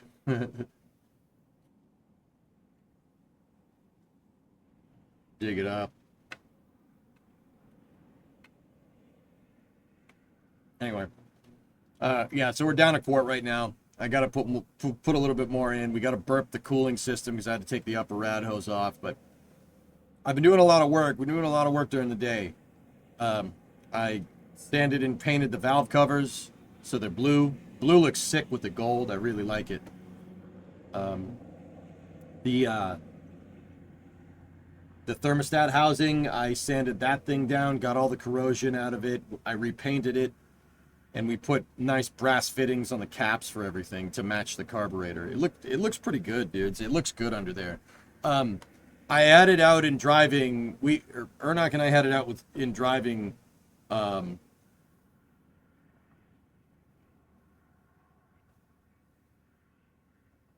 cannot wait till you get to tuning the 250 with the Holley ECM. Factory AC. Yeah, yep. Factory AC methane. Yep. Oh yeah, it's converted. If you see the cap over there, we converted it off R12. It didn't have any R12 in it when we converted it, but there is a leak somewhere. I gotta find it. I'm gonna have to bring the system down to vacuum, and figure it out. Can we hear the Coronet run? No, it's got no exhaust on it, Flykin. I had to take the exhaust off because the exhaust goes near the trunk. You may need to rejet a little simply because of the large amount of extra airflow. Hey, 2020, how's it going? It's going, man. Happy to contribute, Miss Daisy. I haven't had the time to watch indefinitely, but have you seen the road trip?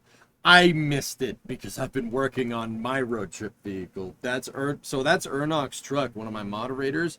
But we did our own road trip from San Diego to Titusville to Boston last year with that truck, and it took all of it. The problem is we basically gunked up the EGR because it's old, and the all the vacuum lines and stuff. But yeah, Jack and Dan's trip to Indiana is pretty cool.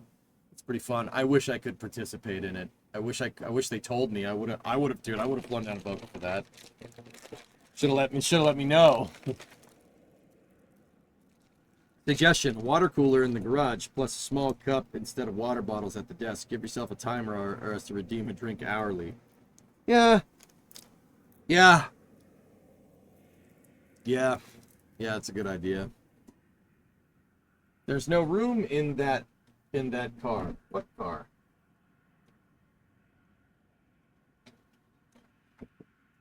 They did not know until 2 days ago? Oh, all right. Brass hammer. So yeah, we got that all buttoned up. I mean, Hellfish, this thing drives real smooth. It's real smooth now. I don't think it's lean. Oh gosh. Oh god. Oh. All right. The NSF car, it's packed full. Oh, okay. This is a very hurried mission. They didn't know until 2 days ago. Got it. So yeah, that's Ringer, if you want to know what I've been doing before space news, I've been just buttoning this thing up. Oh, this is space. I'm in in space. 5 subs, thank you. Do you know how to read plugs? Yes. I know how to read plugs. Okay, all right, here's the real truth. We got to drive it around the block, and then I had to start space news. Actually, I had to go take a shower so I could get up here so I could sign up for YouTube membership, which they have to approve. And then I had to start space news. They were having trouble fitting all the patches into it. Jeez. Finally found my project car. It's 79 Trans Am 6.6. They're asking $8,500 for it. That car better be immaculate for that price, 12 Bravo.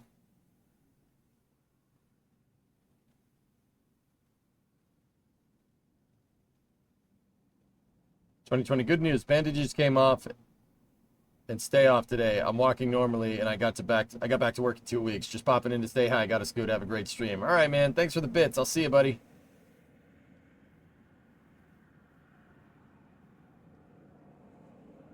EJ, I'm so sorry for my B joke from yesterday.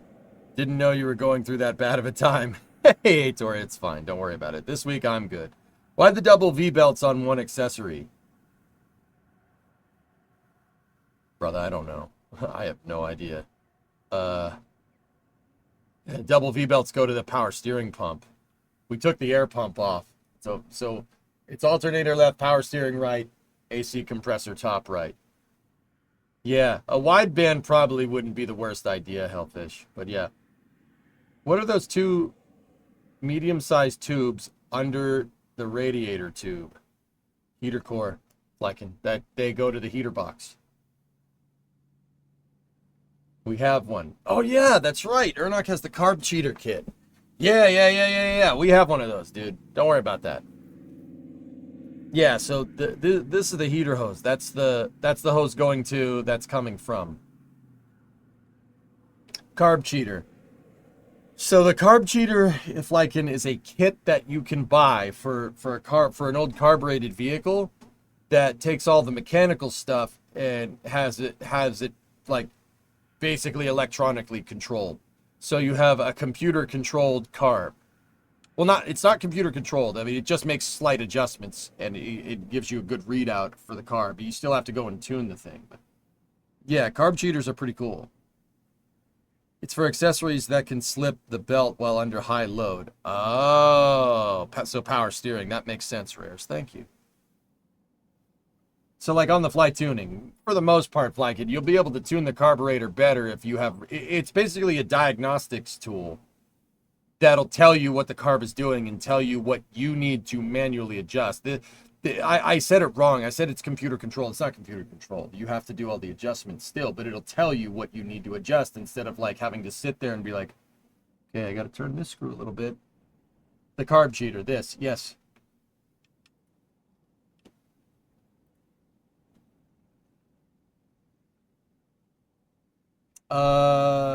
Ernok, is that it?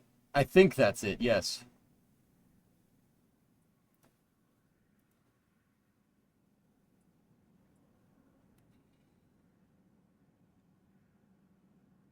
Yes, that's it. Yeah, okay, cool.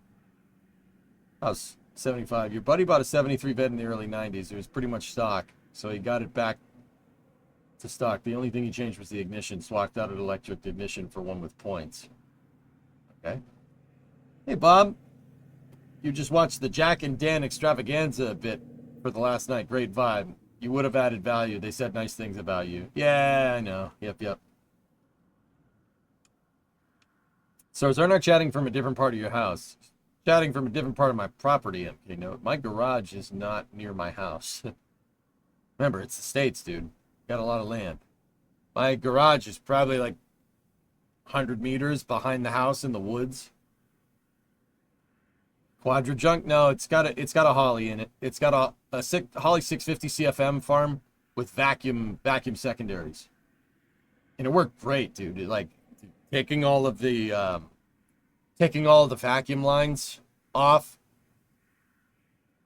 dude. The whole EGR thing was just choking that damn carburetor. I live in the woods, note. I do not live near the city. It's not like, yeah, dude, it's still pretty damn population dense, but MK note, it's like the countryside in England, probably, yeah, kind of like that. Like if you're not in a city, if you're not near a city, like Boston is about 30 miles away, and because our population density in the northeast part of the U.S. is kind of similar to the UK, similar population density. It's like, yeah, that 30 miles away is a pretty long way away for here. For in the rest of the U.S., that's nothing. That's a freaking 5-minute drive, and here it's a 45-minute drive because. Anyway, yeah, I live in the woods, dude. I see foxes and deer and stuff behind my house.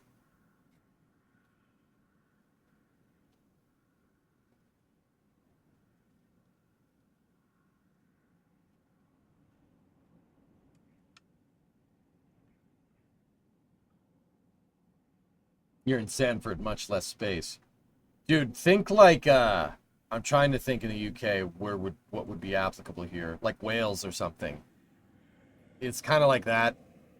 It's a little more built up than that. Like, it's not the Cotswolds, dude. It's not that. Like, that's the sticks. But somewhere in between that, in like Wales or something. Never been to the UK, I don't know that stuff. Oh, my bad. I don't know. I'm trying to get my bearings.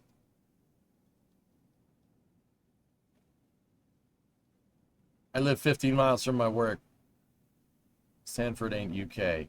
You're in Sanford, Florida? Oh, okay. Yeah, it's a little bit different.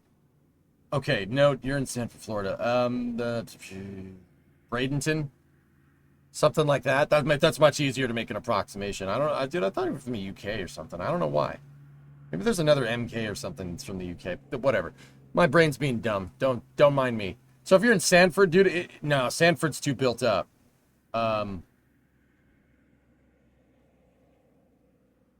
Let me think. What in Florida? Yeah, like Bradenton or something. So, you know, like where Cleater's place is, kind of like that. A little bit more population dense than that. Trying to think where else. Like,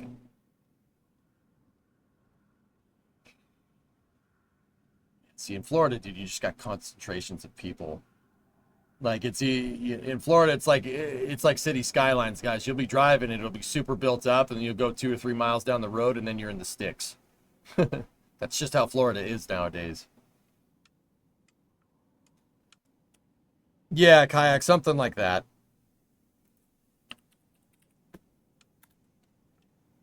Here, I'll just show you. I won't show you like exactly where I am, but like if we look at Plymouth in the like in Massachusetts, not the UK's Plymouth, right? There's a lot more green out here than anything. See what I'm saying?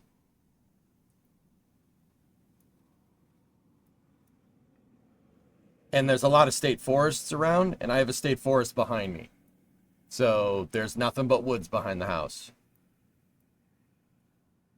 See, like there are concentrations of built up areas, right?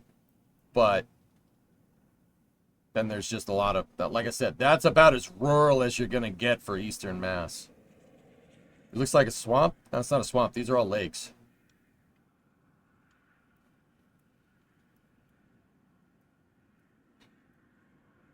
Massachusetts actually gets pretty bunga dung dung dung dung dung dung, and I mean that in an endearing way. Once you get out here, it's like once you get past the Quabbin Reservoir, there's not a lot out there.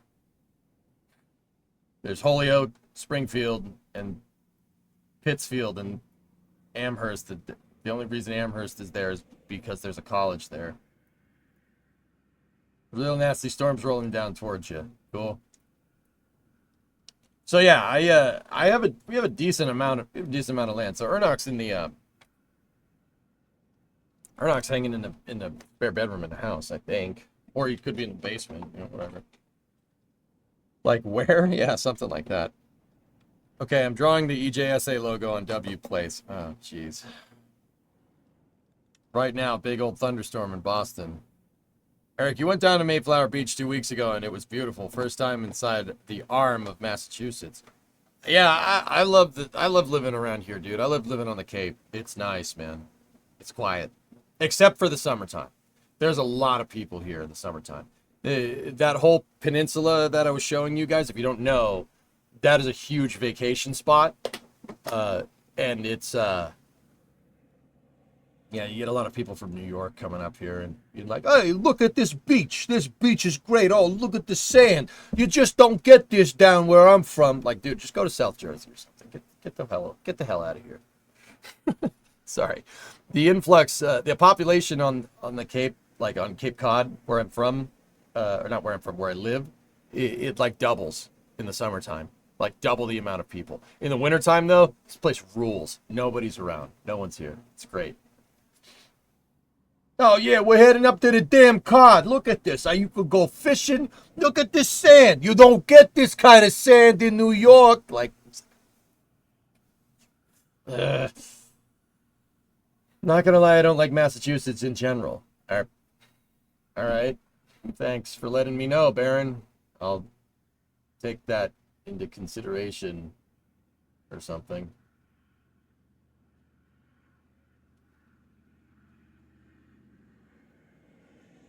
You know, like, I'll take that into consideration. We like vacationing at Hummerock Beach. That's a little ways north here. That's up by my P.O. box, digital. But yeah, Hummerock's cool. Did you go across the bridge? The bridge, and then there's a pub there and stuff. Dude, it's cool, man. It is very chill. That's why Nantucket is great in the off season. No hordes of frat boys, just there for the gram, bro. Dude, the Instagrammers. I see them in the wild, Jensen, and I don't know how to feel about that, dude. I don't know how to feel about it, bro. I'm just like, you know, if only MA was more 2A friendly. You can get guns here, dude. Ask me how I know. You go to the Yankee Candle Factory. Yeah. You want to break their phones or bones. That's an awesome autocorrect. You like Battleship Cove. Battleship Cove is cool. Completely understand that. I live in Montana, and we get everyone coming here in the summer saying how beautiful it is and then run when the snow comes. Oh, yeah, Metric. It do be like that. Loved how chill that area is. Would walk to get ice cream, little place on the corner. Yep. Did you go to the Bridgeway, dude? Bridgeway is awesome. Yeah, I used to go there. My parents used to take me there a long time ago, like 30 plus years ago. Yeah, Bridgeway is great. Really good eats. Every time, my guy.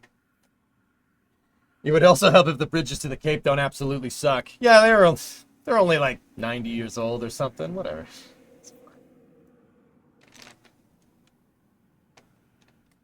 Do you prefer to swim in the ocean or the sea? For example, the Atlantic versus the Mediterranean.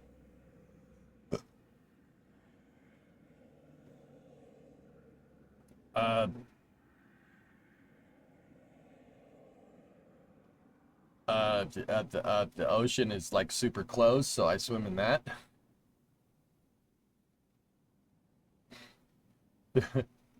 You should try to vacation in the Outer Banks. My parents go down there sometimes, Hellfish. Yeah, they have friends down there, so I mean, we don't have a lot of money. They go down there and visit friends. Or the Barents. I do not want to swim in the Barents, Alan. I don't feel like my nuts freezing off. Yeah.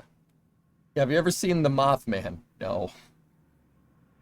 Zeros, that's cool, man. That's cool that you've been a Hummerock. That's like that's pretty cool. It's pretty neat. Yep. I know that area pretty dang well. But I live a good ways south of that. That's like I said, so I know that area well, dude. And that's why my P.O. box is there, because that's where I used to go in the summer times.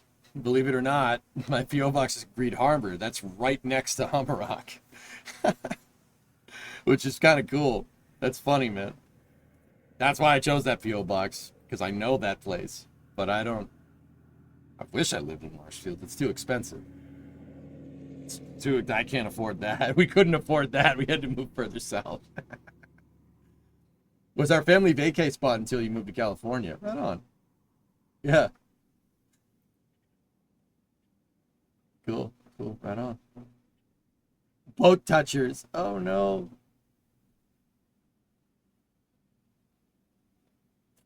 I don't know, Twitch. If I use points to buy ad time, does EJ get paid?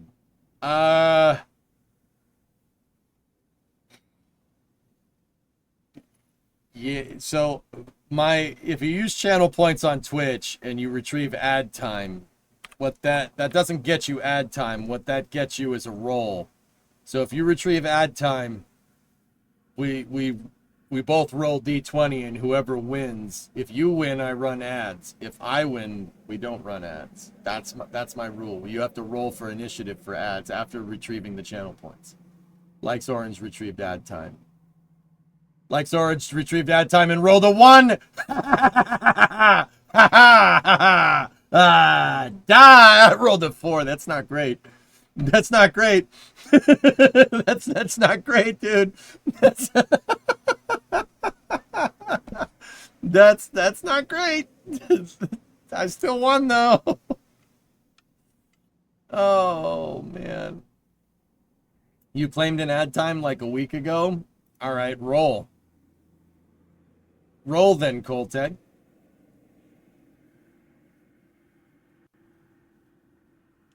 You rolled 16. Ah, crap. Come on, nat 20. Nat 20.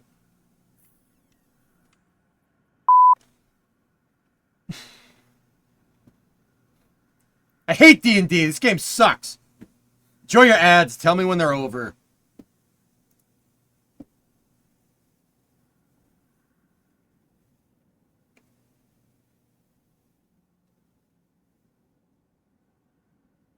So Twitch users have to pay and watch ads? No, can't see me. The ads only show up for people that aren't subscribed. If you're subscribed to the channel, no ads. Nothing.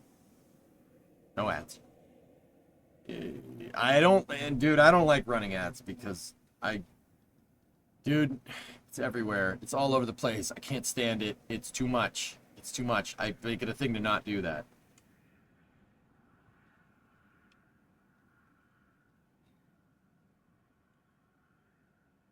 Speaking of D&D, do you know the U.S. military has a dedicated roleplay setting for fantasy combat operations?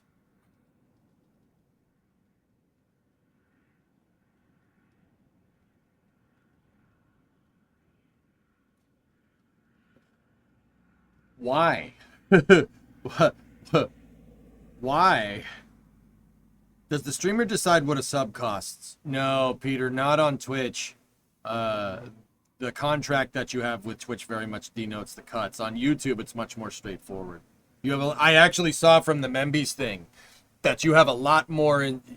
So guys, get this, dude. On YouTube, because the YouTube cut is the same no matter what subscription level, right? You could set the amount of your subscription rate, which is actually pretty cool. I set it to the same as Twitch. I thought that would be right. Trying to recruit nerds. Tabletop military games have been around for over 200 years. Okay, that doesn't really change, but oh, this thing has been around for a while. That's why we do it. Yeah, that's a great explanation. D&D is popular in the military. There are 3 groups who play D&D: history majors, theater majors, and sergeant majors. All right. Like, do they play it because it's like an extracurricular thing, or do they play it to train? Like, why do I don't think throwing a D20 in combat is probably the wisest decision, unless it explodes. It's to teach strategy, tactics, etc. They should just play Hearts of Iron, dude. To get people to think about how their enemies will react. Should just play Hearts of Iron, dude. Engineering major here. We demand representation.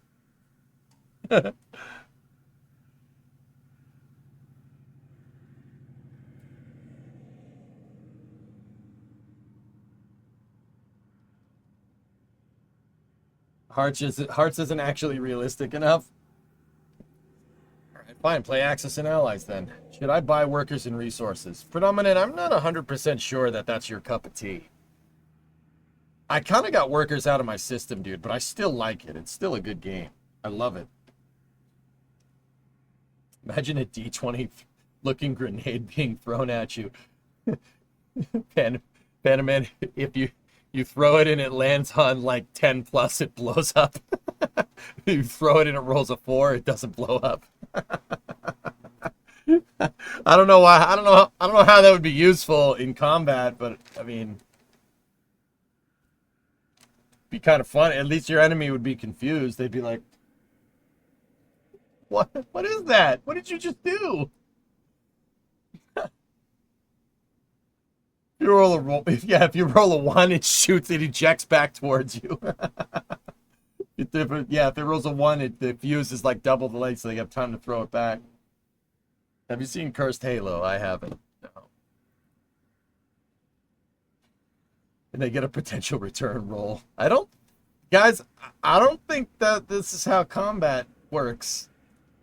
Like, I've never served in the military, but I'm pretty sure that that's not how that works. How much for you to play Cursed Halo? I don't know. Here, just look at this graph.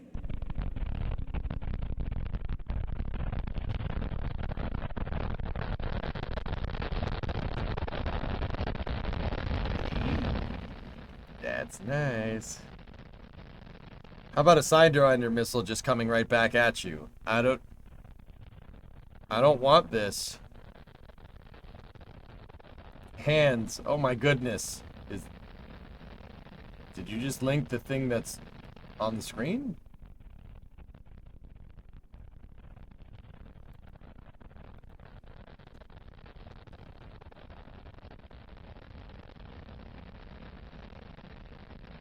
I'm gonna do BF5 after hours to prep for BF6. I have not bought a Battlefield since 4.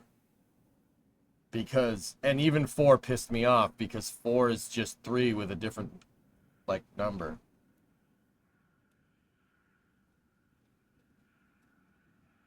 Yeah, I've seen it, Luca. Yep. I showed that on Space News yesterday.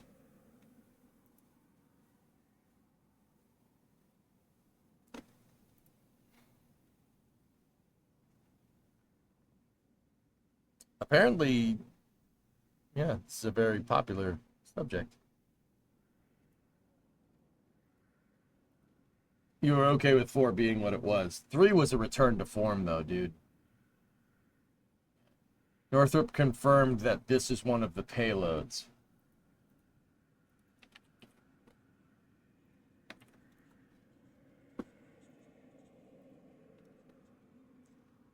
Liftoff.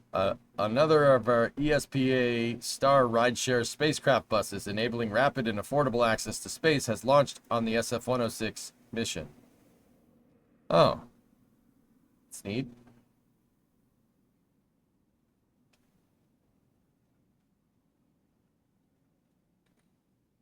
We haven't heard any updates from Honda about their rocket, dude. Wait, do we have an update from Dave Limp? Dave Limp. Dave Limp. Dave Limp. Dave Limp. Dave Limp. Dave Limp. Dave Limp. Dave Limp. Another one in the books. The New Glenn team just finished the NG2 aft module activation test. This test activates the hydrogen peroxide systems that powers the aft module hydraulics and conducts a shortened mission simulation of the integrated system. The 4 auxiliary power units, or APUs, produced a combined peak of 1,000 horsepower to drive hydraulic pumps, roughly equivalent to the power of a modern F1 car. Modern F1 cars don't make 1,000 horsepower, Dave. They wish that they did. I know he said roughly. I get it. I'm just F1 cars should have over 1,000 horsepower. That's what I'm trying to say. It's not a slight against Dave, all right? Dave's cool. Next, we will mate the aft module to the rest of Glenn Stage 1 and install our 7B4 engines. All right, let's take a look.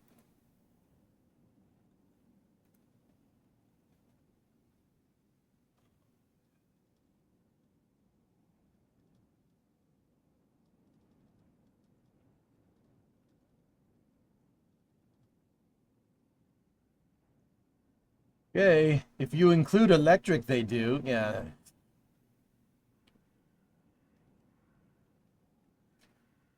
I don't know if you guys got that from the gist of what I was saying, but apparently y'all missed it. Okay, so all right, let me explain the joke. The F1 cars don't have big enough engines. They should have bigger engines, and they should dump the hybrid nonsense. Okay, that's what I was getting at, but that was not. Apparently y'all ain't laughing though.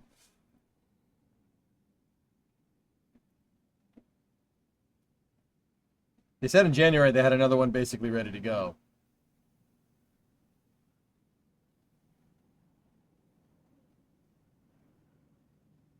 But you don't like the electric nitrous button?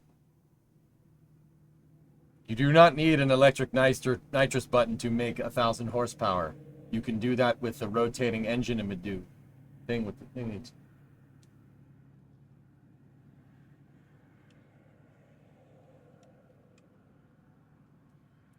They can produce 1,000 horsepower from the 1.5. They did that in the 80s. Okay. Once again, you're not understanding what I'm saying. I know this. We should do that. We should go back to that because that's cool. This MGU is dumb. Get rid of it. You're not saving the environment doing that. That's just stupid. That's just stupid. It's stupid. Get a V10. Where's the V10s at? Where the V12s at? Or I don't know. You can do a 1.5, dude. How about you just do whatever you want?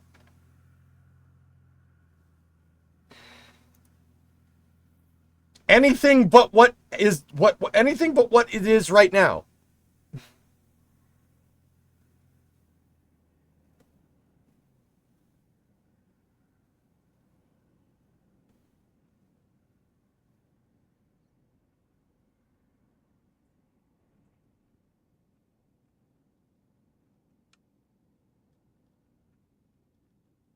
Nice.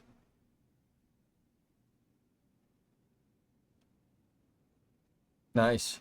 Good. Let's land one, baby. Let's go. What's worse is that Apple might get F1 rights.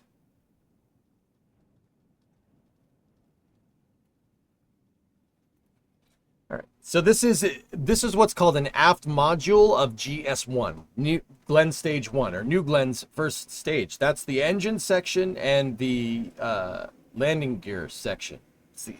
Both the engine section and the landing gear section are combined together, called the aft module. It looks like we might be getting a second New Glenn's here sooner rather than later. Can that bouncing when the legs deploy cause avionics could cause problems that the avionics have to compensate for? No, aerodynamic force will dampen that motion out, dude. In fact, I can't prove it, but I'm pretty dang sure that with New Glenn's, the top piece opening up first is not a coincidence. In fact, if I had to guess, I'm gonna guess that their HPUs are driving these things just enough to open, and then the HPU doesn't need to anymore. Air is gonna get trapped in here, and it's going to work like an air brake and push it up. And the rest of the mechanism is tied to this plate. That's exactly what the space shuttle did. The space shuttle, when it was coming in for landing, it really never ever had a problem with its landing gear. Do you know why? Because the manner of actuation for the shuttle's landing gear was the doors opening. When you told the gear to go down on the space shuttle, all you're doing is letting go of a latch, the latch on the door mechanism. And when the door opens, it forces the landing gear open. Yeah, I think that's very much like that. So this is going to have aerodynamics working to its advantage. These things aerodynamics is going to force that thing up, and it's going to basically push the leg mechanism open.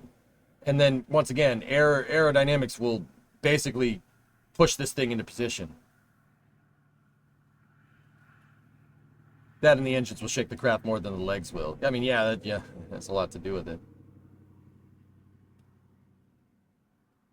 Nice. I don't think I think it's a very easily, it's a compensatable problem, Jeff. That's the short answer. That's all cool, but do they have a rendered square? I don't think they do.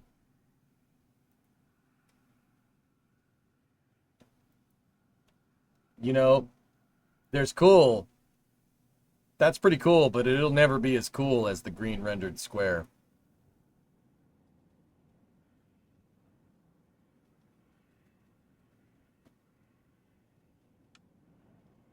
How long until they lower the number of legs? I do not think that that's going to happen. This very much looks like a finalized design, Hellfish. Once again, suggesting that Blue is not using agile development for New Glenn. They are using waterfall development. So New Glenn is going to work, is being engineered. The systems engineering is similar to like SLS or Vulcan or Atlas. This very much looks like a not rapid iteration. This was definitely designed this way, and it's finalized like that.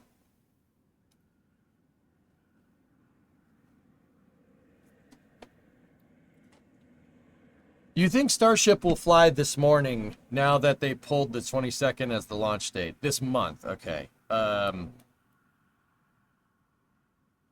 of the month, rarest, most likely. Do they have a self-right arm after it tips over? With 6 legs, I don't think this thing is going to tip. There's 6 of them, guys. And it's cool because in between each leg, that's where the BE4 engine is. So there's a BE4 here, there's one here, you know, et cetera, et cetera. It's super cool because I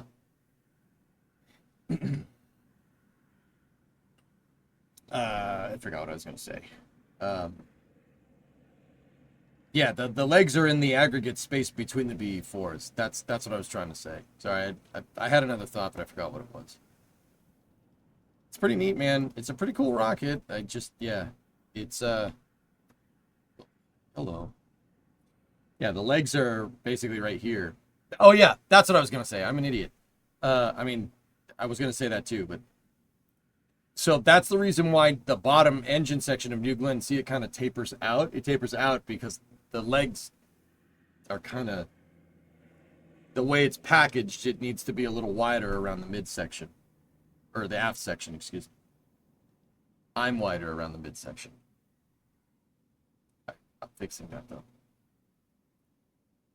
Iman Demon, this is a landable first stage. New Glenn is a heavy lift launch vehicle. It's being developed by Blue Origin with partial reuse in mind. It's a 7-meter core rocket, and it's I don't know. It's here.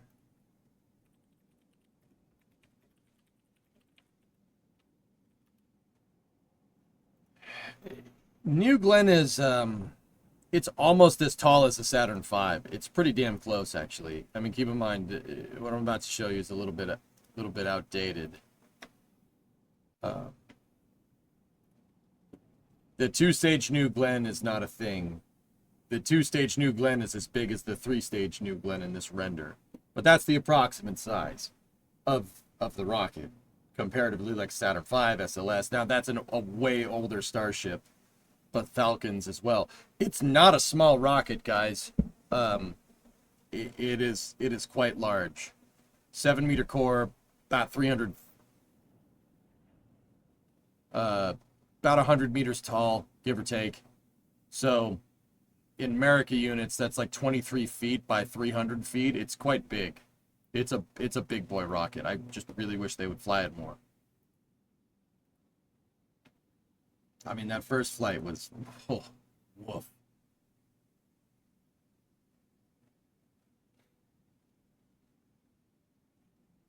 But that's cool. We're seeing flight hardware. We're seeing progress being posted by Dave Limp.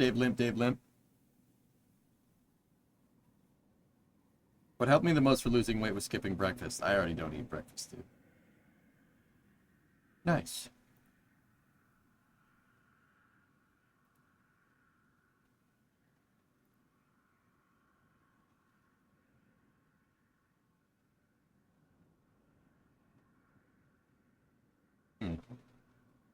What commander point of view do you prefer? Dragon? That's Starliner. That's Soyuz. You get your thing longer with Soyuz because you can't reach the console from the seat. Yes, that's a thing. Xinjiao, which is also the same way. I'll take Dragon, because that's the one that works. Not that Soyuz and Xinjiao don't work. So, audio settings. Look at that. Engines for Ship 38 have moved into Mega Bay 2, 3 so far. Thanks, Vanta. Cool. Glenny app design looks pretty sweet. It's pretty good, Dale. Yeah. EJ and Jack road trip when? I would love to. Do you think they will make Pad A catch tower? Possibly. Chris, you're just trying to throw this out in the universe and hope it will happen, but I want to see Honda and Chrysler, any car company, compete against each other for rockets.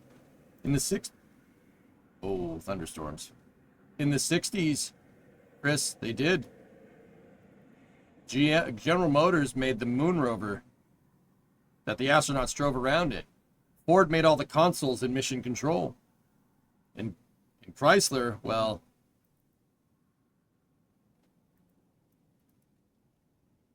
let's just say that Chrysler used to be a pretty heavy-handed, diversified engineering firm masquerading as a car company.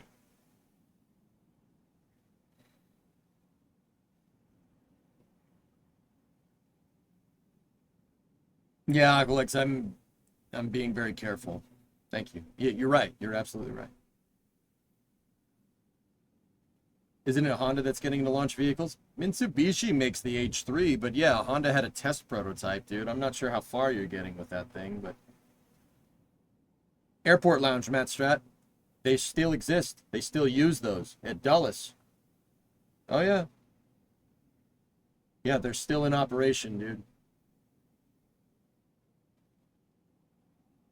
Is Chrysler a military industrial organization in hearts? I don't think so, dude. But guys, Chrysler actually, I don't think they were. Chrysler made a lot of tanks, but during World War II, you know what car company made tanks? Cadillac, baby. Seriously, Cadillac made tanks. Cadillac made a lot of tanks, actually, throughout the years, throughout the Cold War.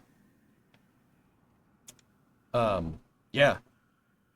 Chrysler made the Abrams, if anybody cares. Like, yeah. Chrysler made a lot of, they made a lot of tanks too. A Barracuda Fastback? Where?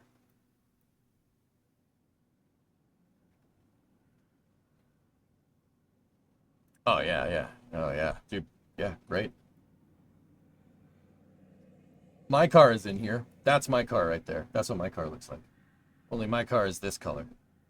And I have a Coronet 500 with 4 doors. Yeah. I mean, dude, like I said, Chrysler was cooking. They were cooking in the 60s, dude. They made boats, screw tanks, bulldozers, trucks, buses, all kinds of trucks, airport lounges, haulers. They made, yeah, that's right. They made the M60. Yeah, kind of a big deal. And the bridge laying variant of the same tank. You know, amphibious vehicles, pickup trucks, light duty pickup trucks, voice cracks.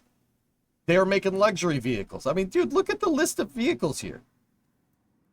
Those things are cool. Those things are good trucks right there. The sweep lines, those are pretty good. They made the Imperials.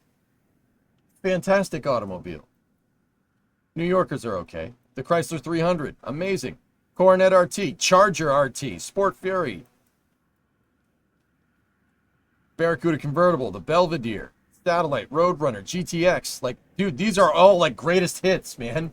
Chrysler's like the Beatles of making freaking good cars. Like, everything was good. Everything was good. Was the screw tank a good design? It's amphibious too. Yeah, it's pretty cool. I don't think the military ever used them. I mean, look at all this stuff.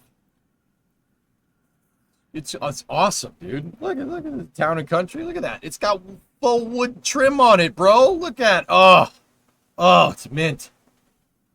Roadrunner's like, I love my 72 Roadrunner. Hell yeah, man. It's like, look at all these. These are all amazing vehicles. Like, not one of these things is a piece of junk. I mean, they rusted out pretty easily, but can't confirm. Did you see today's Starlink Booster 1085 was the first booster to do 10 launches in a calendar year since its first flight? I did not know that, Drip Lord, but that's cool. Yep, there's the thunderstorm. Bring back the station wagon. Oh, Rocket Drone, I like you. Screw tanks are really specialized. Not many uses for them, but when you need one, nothing else will do the job. Yep. Mm-hmm. I don't see the PT Cruiser. Like I said, Chrysler used to make good cars. And the Saturn 1B. They made the first stage for the Saturn 1, dude. They were prime contractor. Rocket stages, baby.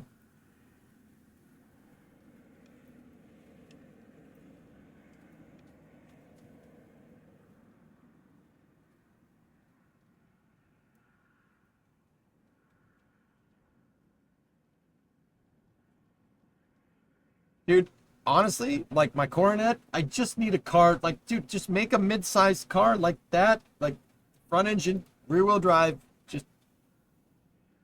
Just make that. Can somebody make like a sedan with 4 doors and a longitudinal engine that in the States? I believe we've forgotten how to do that.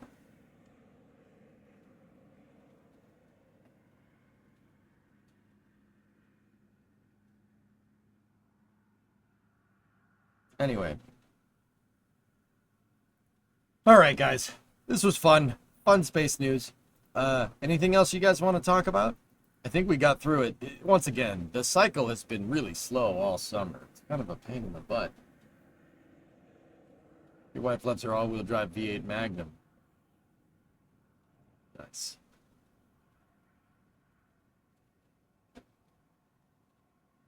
Well, Jaguar makes a 4-door sedan. We don't talk about new Jaguar. Talk about happy, happy, joy, joy. But if we make an oversized truck that has features to appeal to everyone, we could tweak it to classify it as an SUV and avoid emission standards. Oh, weather guy, you're going to hate this, so get rid of emission standards.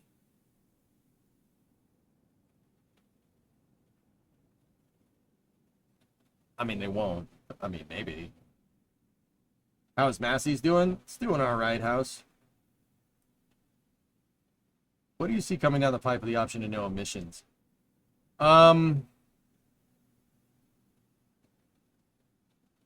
It's not just carb stuff farm that's going to make better automobiles. It's safety standards too.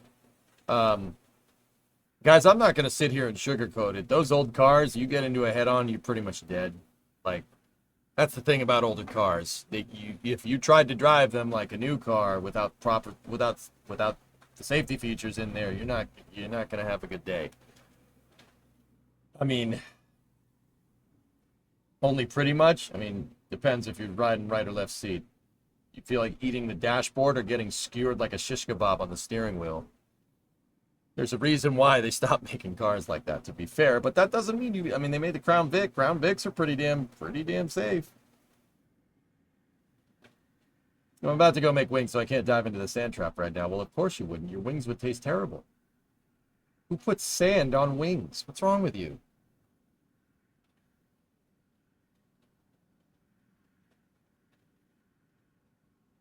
Electric vehicles have many advantages. Simplicity alone makes it worth chasing. I don't necessarily mind EVs. I really don't.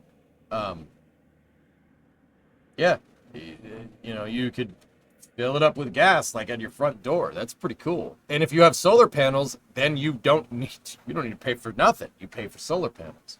Like if you're just if you have a car to just go get groceries, dude, an EV kind of is the win, but like my thing with EVs is that they're still super expensive. Like they have all these expensive computers on board to control it. If somebody made like a mechanical electric vehicle or something, like with mechanical controls or something, that would sell. People would buy that. Apart from Crown Vics having the tendency to explode like a Pinto. I've never heard of that, Tessa. Would it be possible to modify it for modern safety features? I'm absolutely doing that with the Coronet, so I'm going to put modern brakes in it, modern steering. Oh, yeah. Oh, I'm absolutely doing that, dude. The way people drive in this state, you'd be stupid to drive around on the highways with drum brakes.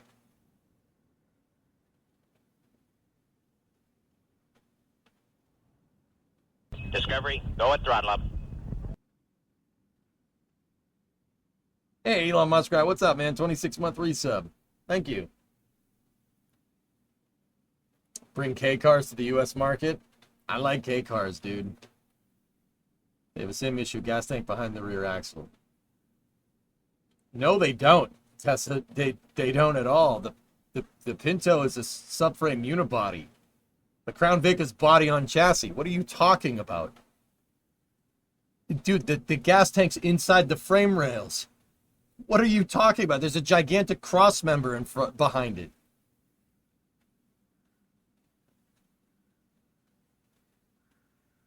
You feeling all right?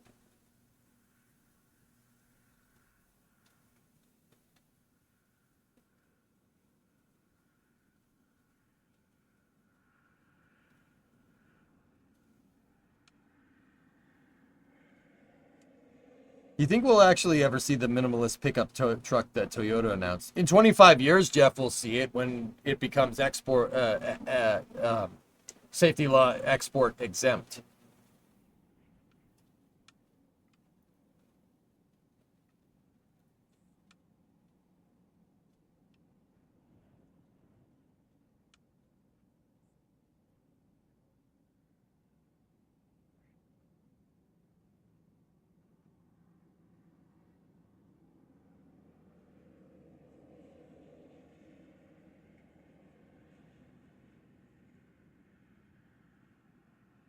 The article's a crock of shit, dude. Come on.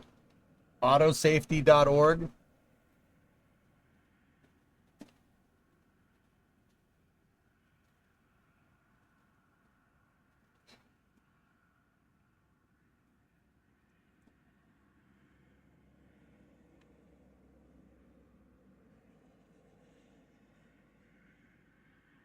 Heard this from multiple places, no joke. All right, Tessa, I ain't playing this logic fallacy nonsense game with you. Any car, no matter where the gas tank is, if you hit it, it will blow up. Internal combustion engine cars catch on fire all the time from accidents, okay? All right? Crown Vics, you know, that article says, like, oh, the Crown Vic, you hit it from the back, it's going to catch on fire. Yeah. Okay. You hit any car at 60 miles an hour, it doesn't matter where the gas tank is. Okay? If it's right in the back or in between the frame rails or up your butt, it doesn't matter. It's going to explode. Hopefully that last one, you don't feel it. Like, that's cherry-picked statistics. That's why that article is bullcrap, dude. Like, do people not understand stat? If people don't understand stats, don't freaking cite statistics if you don't understand it.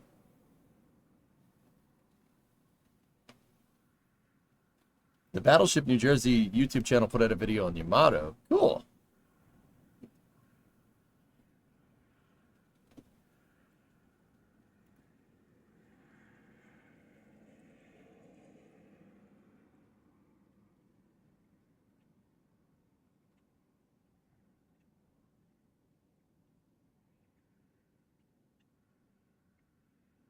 There's a thing mainly with troopers and highway patrol.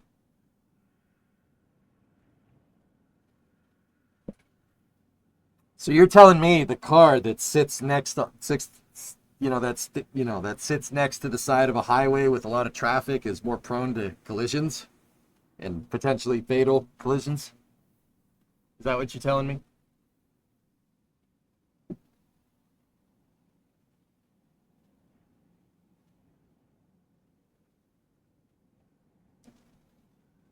Just don't cough around a Ford Pinto. Ford Pintos are not nearly as unsafe as people think they are.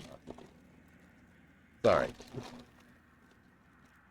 And yes, there was the class action lawsuit of the gas tank in a very specific circumstance catching on fire, right? And that lady won in court. But that doesn't change the fact that there were millions of Ford Pintos on the road that operated safely and reached end of life. Ford did change some things with the design, but still more recall than any modern car nowadays, dudes.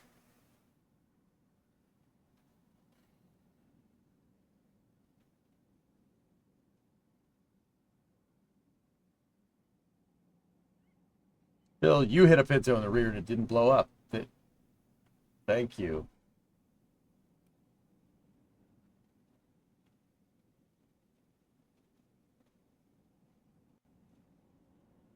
Sorry, EJ, I didn't know. Please don't launch a nuke at me. No, I won't. Have you heard about the group planning a flotilla to block Starship Flight 10? They're limousine environmentalists, sad. They absolutely are. I talked about it at the beginning of this space news, dude. They don't want to change the environment. They just want attention. Guess what? The more we talk about it, the more attention we give them. So I'm not.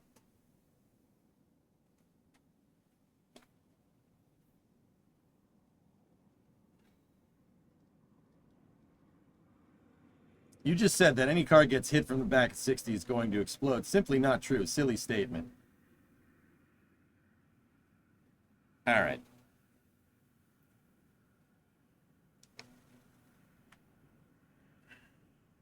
All right. I'm not doing this anymore. I'm not doing this no more because my words get twisted and then I end up saying something stupid. So, I'm going to go for the night, dudes. I'll talk to you later. Okie dokie.